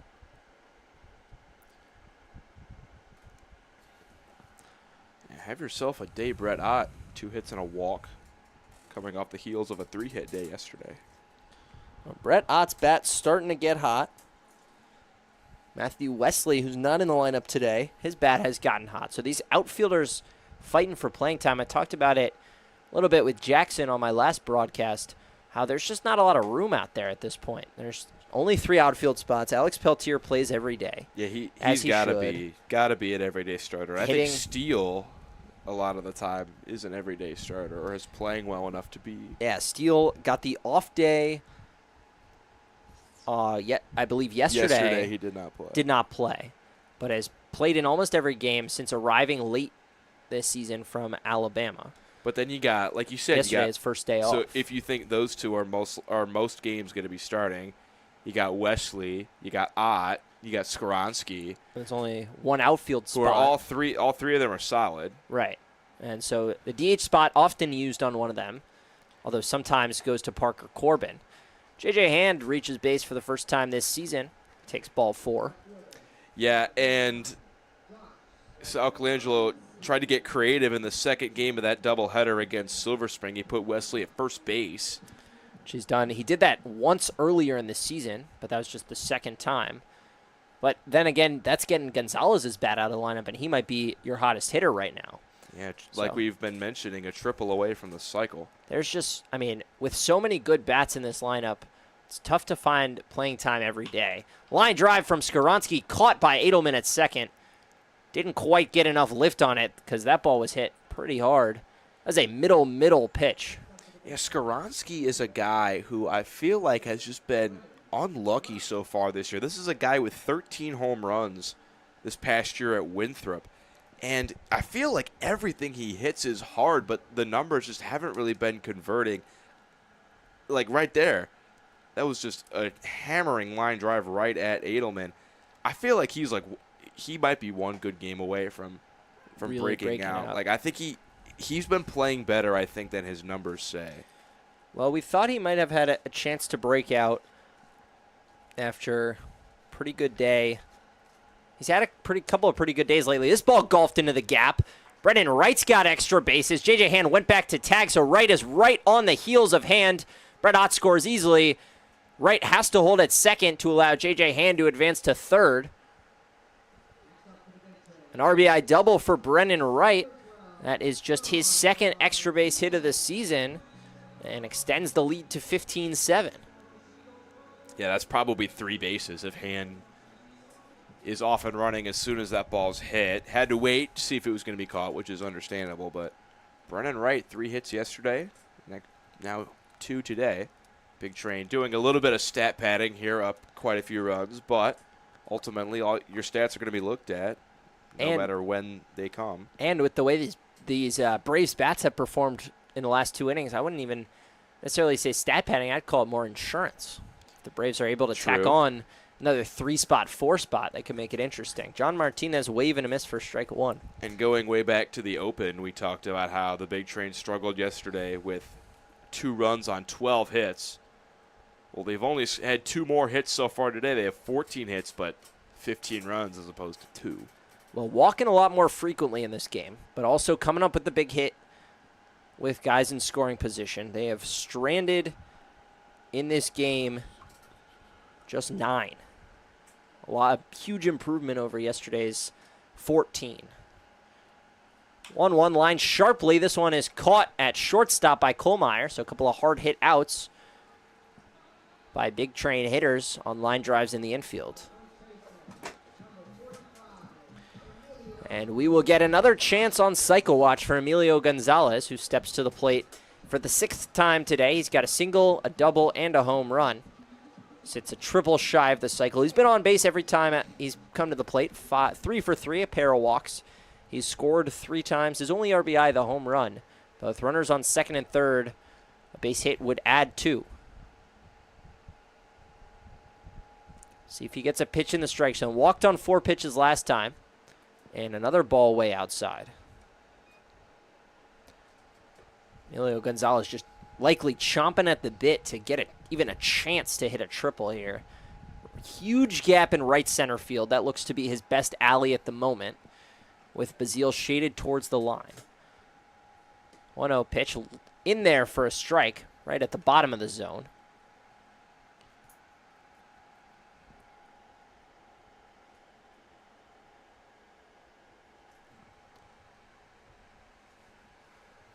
Vito's 1-1. Is turned around on the ground slowly. Edelman Fields has a little trouble getting out of the glove, but retires Gonzalez for the first time today. Big Train add 1, strand 2. They lead by 8.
coach Sal Colangelo has seen enough. The high leverage guy, Owen Stewart, one of the two men on this team with a save, comes in for the 8th inning, likely out there for the 8th and the 9th, assuming he is good and efficient. Stewart, 5 appearances this season. Still has not allowed an earned run. Quincy, what have we liked from him so far? We've liked the location. He has been very accurate. In fact, he has gotten the first out in every single inning he's pitched. All 5 innings, he's retired the leadoff man. He entered with 2 runners on opening day, was able to get out of a jam with no runs allowed, to his credit. And he's just been very solid out of relief, has only given up 2 hits in those innings.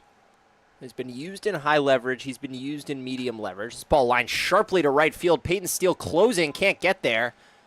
And Gomez has himself a second hit. And that might be a little bit of an announcer's jinx by me. A little bit? Definitely an announcer's jinx for me, talking about Stewart being 5 for 5, getting the first out. But he has been solid. He's looked good. Yet to give up a run so far. And 2 walks to 6 strikeouts. Evidently a run's about to come, since you just said that. At any rate, Owen Stewart was used just 2 days ago. Came in against only in an 8-4 ball game. Not quite a save situation, but a game that the Big Train were only leading 6-4 going into the 9th. Stewart warming up, or going in the bottom of the 8th. Stewart warming up as the Big Train tacked on 2 more, came in to finish it. Came in a similar spot to this one against Gaithersburg on June 19th. That's 5 days ago. A game the Big Train led 8-0 in the 9th. 2 runs scored, a couple more came on base. And Colangelo went to Stewart to close it out, which he did efficiently. 0-2 to Frankozenko's in the dirt. Braves have batted around 2 consecutive innings. They've gone 1 through 9 in order both times. So Franklin Gomez has led off the 6th, the 7th, and the 8th. Reached base each time. Frankozenko has walked in both. Now hits a ground ball sharply. Right field's flipped to Martinez on to first. A 4-6-3 double play, as routine as they come. Very nice. Very nice. So Owen Stewart does put the leadoff man on for the first time all season, but quickly eliminates him. Charlie Brinkman steps in.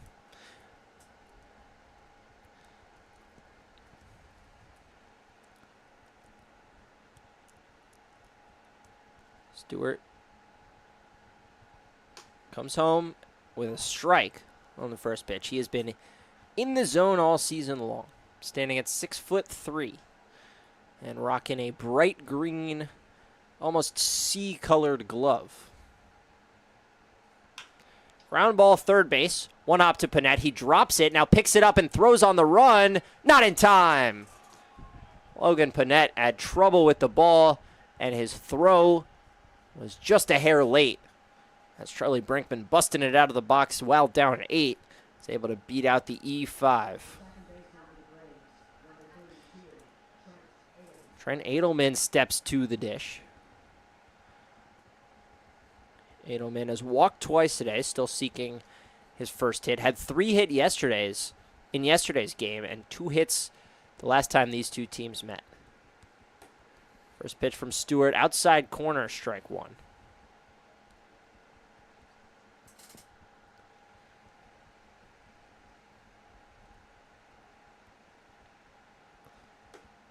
Wave and a miss, strike 2 from Trent Edelman.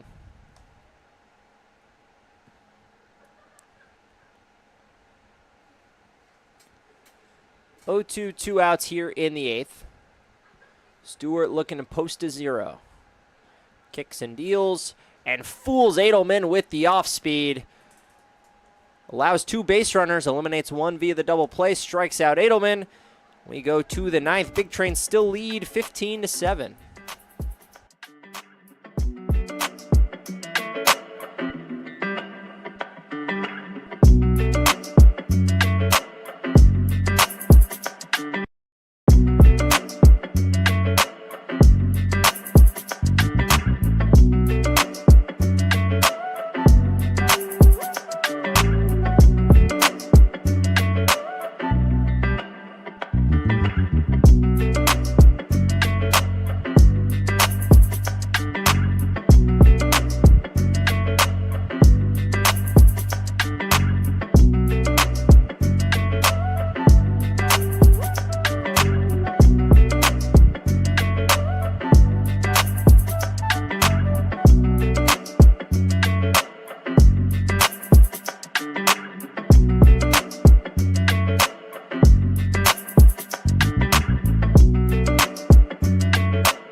Ninth inning here at Shirley Povich Field. Big Train are the road team, so they'll get a ninth chance to swing the bat. Peyton Steele will hit against Cole Vita. And if they can bat around, get the ninth hitter to the plate this inning, Emilio Gonzalez could get one more chance at getting his cycle. It'll take a while to get there. 9 batters will have to come to the plate.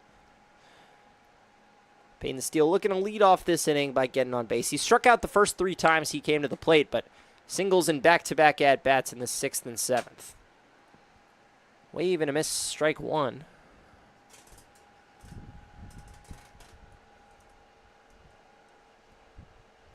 Steele reapplying the pine tar.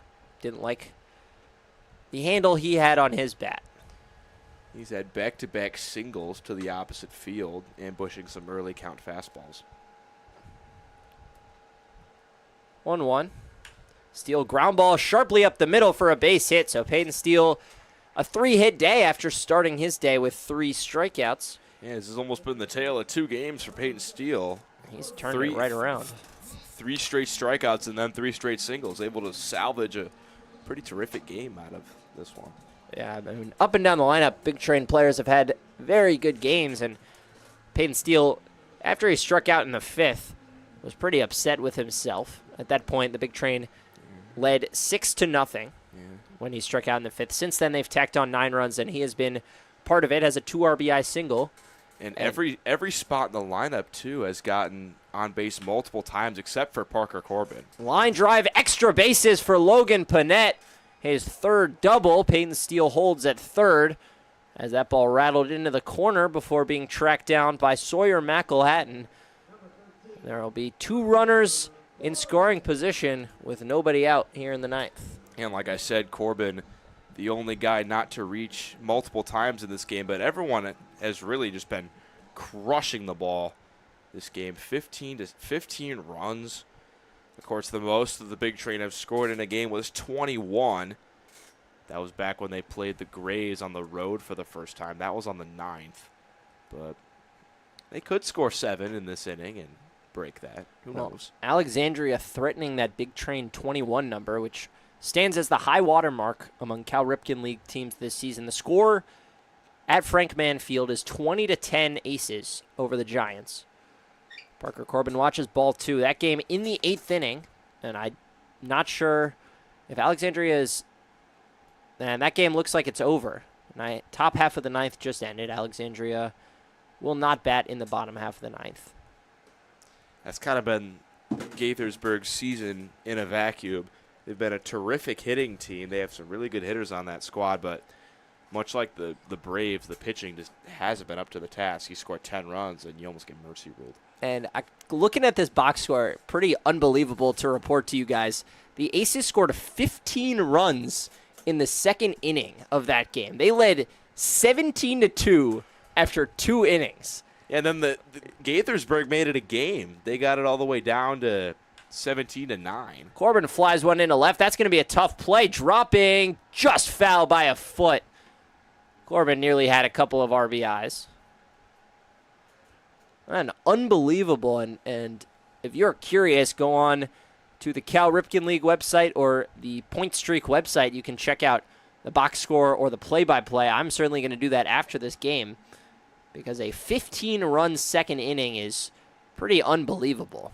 Yeah, and other scores, you got Silver Spring up 5-1 on Southern Maryland. That game is into the bottom of the 9th, so Silver Spring 3 outs away from closing out a win over the top team in the league. Meanwhile, Parker Corbin walks to load the bases, so every starter has reached base multiple times in this game for the Big Train. They've got 15 runs on 16 hits. And they've loaded the bases with nobody out. And Brett Ott to the plate. He's 4 of his last 5 with runners in scoring position. And he'll do more damage here. A line drive into the right field corner. 1 run will score that. Steele on his heels is Panette.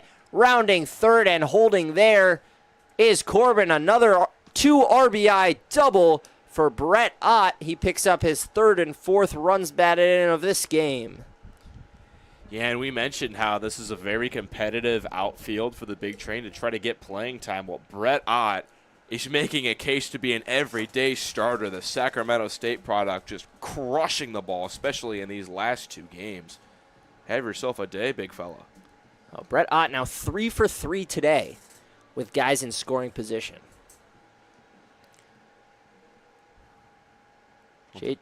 21 runs is not out of the question, I told you. J.J. Hand to the plate for the second time today. Still no outs in the inning. The 18th and 19th runs stand in scoring position. Top of the lineup. Ready to come to bat in a minute. Jacob Hawk, the only player for the Big Train, only hitter for the Big Train we haven't seen today, and not likely to see him. Oh, and Wesley, excuse me. We could see Wesley bat. Not likely to see Hawk on his off day. 1-1 to Hand. Walked last time, still looking for his first hit, and that might be it. A line drive into center, dropping fast. Gomez lays out, can't get there. J.J. Hand rounding second, and he'll hold there. 2 runs will score. Back-to-back 2 RBI doubles. First Brett Ott, now J.J. Hand. The Big Train have put up 4 runs without an out here in the 9th inning. Nice to see Hand get in on the action, his first hit on the year. J.J. Hand has now reached in both plate appearances. He's doubled and walked. He's reached in just three plate appearances on the season, but getting more comfortable by the day. Skoronsky in Peltier's spot to bat for the 3rd time today. We have Franklin Gomez lost his hat and his glove. And I believe he may have broken a chain or some other piece of equipment or flash, swag out there. He's got some, looks to be some maybe sunglasses that broke. Yeah, he was holding him by his neck. It looked like a very shiny chain. I thought he's got some serious bling out there. But. Yeah, but looks like sunglasses the way they were carried in. Taken off the field, so field is clear of debris. Josh Skoronsky with a duck on the pond will bat for the 3rd time. Last time up, hit a hard line drive to second. That was caught by Edelman. Ball 1 high. Colvita struggled here in this outing, as have every pitcher that's come to the mound for the Braves. Excuse me. Ball 2 low and away. Donovan Whitfield allowed 5 runs. 2 of them were earned across 4 innings. He was the best pitcher we've seen. Karpaitis allowed 2 earned runs across in just 1 inning. Matt Holler did not record an out. 5 earned runs across the plate on his watch. Slow bouncer from Skoronsky. Tough play for Edelman. He gloves and flips on in time for the first out. On to third is Hand. And Josh Skoronsky is 0 for 3 in relief of Peltier today. Yeah, that was a close play. I thought maybe Skoronsky beat that, but I think in a 19-7 game, every close play is going to be an out. Yeah, for the record, I would have called that out as well. Score notwithstanding, I thought he was out. Quincy, you looked at me, you didn't agree. But regardless of the situation. Not a high leverage spot. Not a high leverage spot. J.J. Hand down to third. Brennan Wright at the plate. He had an RBI double in the 8th. To continue my recap, Charlie Magulik looked decent, but allowed 2 earned runs, and Vita has allowed 5 runs to cross the plate on his watch. 1-0, grounded sharply through the right side. Another RBI for Brennan Wright. That is his 3rd hit of the evening. 3rd RBI as well. Big Train have a 20 spot. And 19 hits, too. 20 on 19 hits. Alexandria had 20, only 13 hits. A lot of walks. But, yeah, this hasn't been like a total walk fest. Still a considerable amount of walks. But it's not like this game has just been a carousel of walk. It's been the Big No. Train just hammering the baseball. Yeah, 10 walks for the Big Train to 19 hits. 20 runs have crossed the plate. So 2 different teams in the Cal Ripken League post 20-run games on the same day. And Gonzalez on deck, barring a Martinez double play, going to have at least one more chance at the cycle. At least is crazy. Martinez has grounded into a double play today, so not out of the question. Went 5-4-3 back in the first. Run crossed the plate, but not credited with the RBI since grounded into a double play, one of those situations where a hitter is not eligible for a run batted in. Yeah, and what's lost in this game is that Kide Atatui started this game through 5 scoreless innings, gave up 1 hit, struck out 9. Since then, this game's it was a 7-0 game when he got taken out. This game's kind of gone off the rails since then. Yeah, if you're looking just at the box score or just the line score even without the zeros 5 in a row lined up, you would think, oh, this is a slugfest. But this game started out as, just a pitching clinic from Atatui, and then in that 4th inning, the Big Train tacked on 3 unearned. They scored 2 more in the 5th, and then Atatui came out with the score 7-0. Since then, the Big Train have scored 13 runs in 4 frames. The Braves have scored 7 of their own, so we've had 20 runs in the last 3.5 innings. Less than that since this inning's still going. It has been a long game here at Shirley Povich Field. A fun one if you're a Big Train fan, if you like watching hits, and if you like watching Kide Atatui.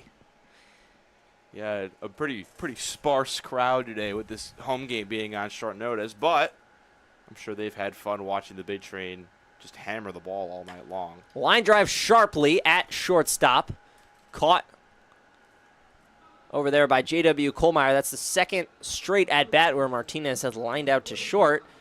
And that will give the man of the day on the offensive side, Emilio Gonzalez, one more chance to hit a triple. He is 3 for 4. He has a single, a double, and a home run. He has walked twice.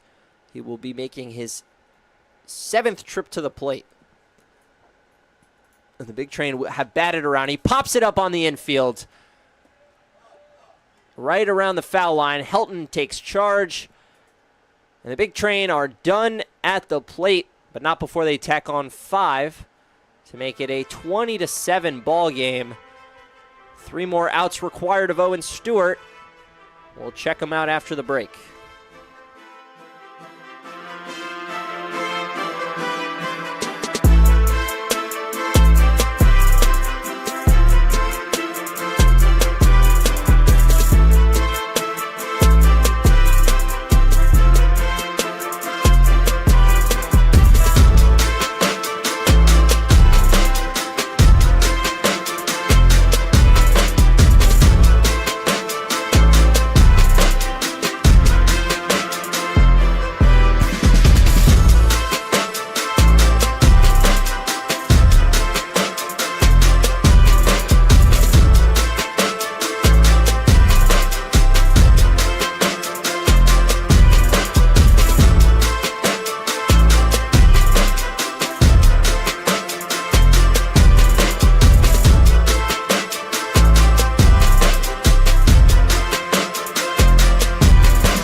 Outs to go and 13 runs to play with for Owen Stewart, who has not allowed a run yet this season.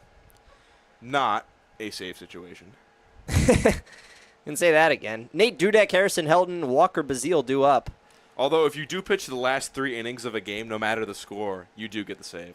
Fortunately, Stewart only worked 2. The conditions for a 2-inning save, I think you can be up 6 runs. I think that's right. I think it's 3 runs per inning in the first 2. I thought it was like a run per out. Run per out. You have to until 3 innings, in which case you're eligible for the save. But Big Train led by 8 when he came in, so not a save situation. Quickly ahead 0-2 on Dudek. Dudek does have a 2 RBI double in the 7th inning. 2-hit day. Fastball 90 miles an hour high and away. So it's a run per out for 8 outs. If you get 9 outs exactly, doesn't matter what the score is. Fly ball into left field. Skaronski a couple of steps to his left and makes the grab. And if you work more than 9 outs, you are not eligible for a save. 1 away here in the 9th.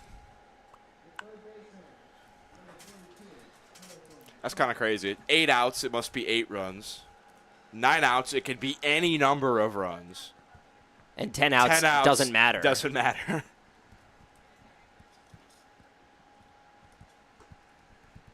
Swing and a miss. Strike 1 on Harrison Helton.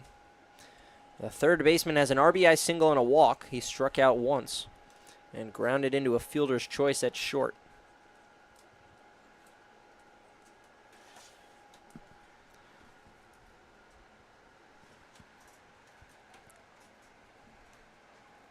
Oh, 2 from Stewart.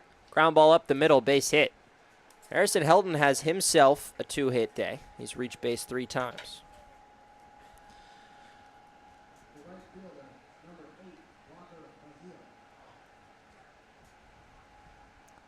Walker Bazile to the plate. Owen Stewart pitched 2 days ago, so hoping to keep the pitch count low. So far today, he has thrown 18 pitches, 15 for strikes.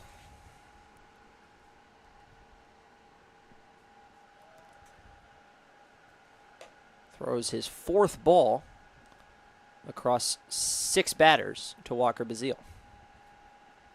Make that 7 batters.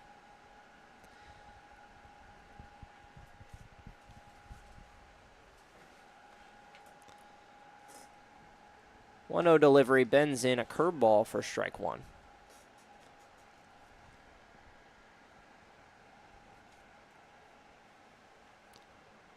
Stewart even the count at 1, shakes off hand. Now is set at the belt, drops the glove below the belt. Line drive into right center, Peyton Steele under it. Easy play for out number 2.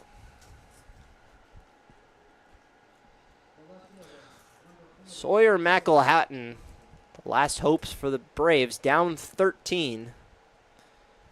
Runner remains on first base.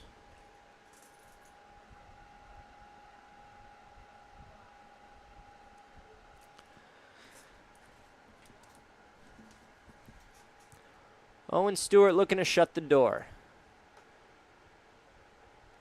Swing and a miss from McElhatton, but the ball pops out of Hand's glove. On to second on the pass ball is Helton.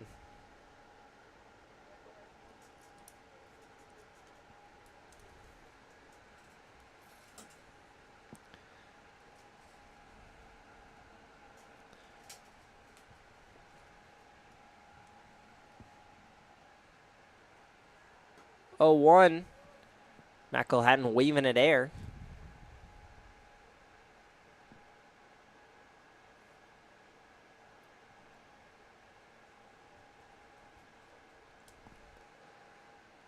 Oh, 2, 2 outs, bottom of the 9th. Stewart kicks and deals. Almost an offering for McElhatton, but did not go around.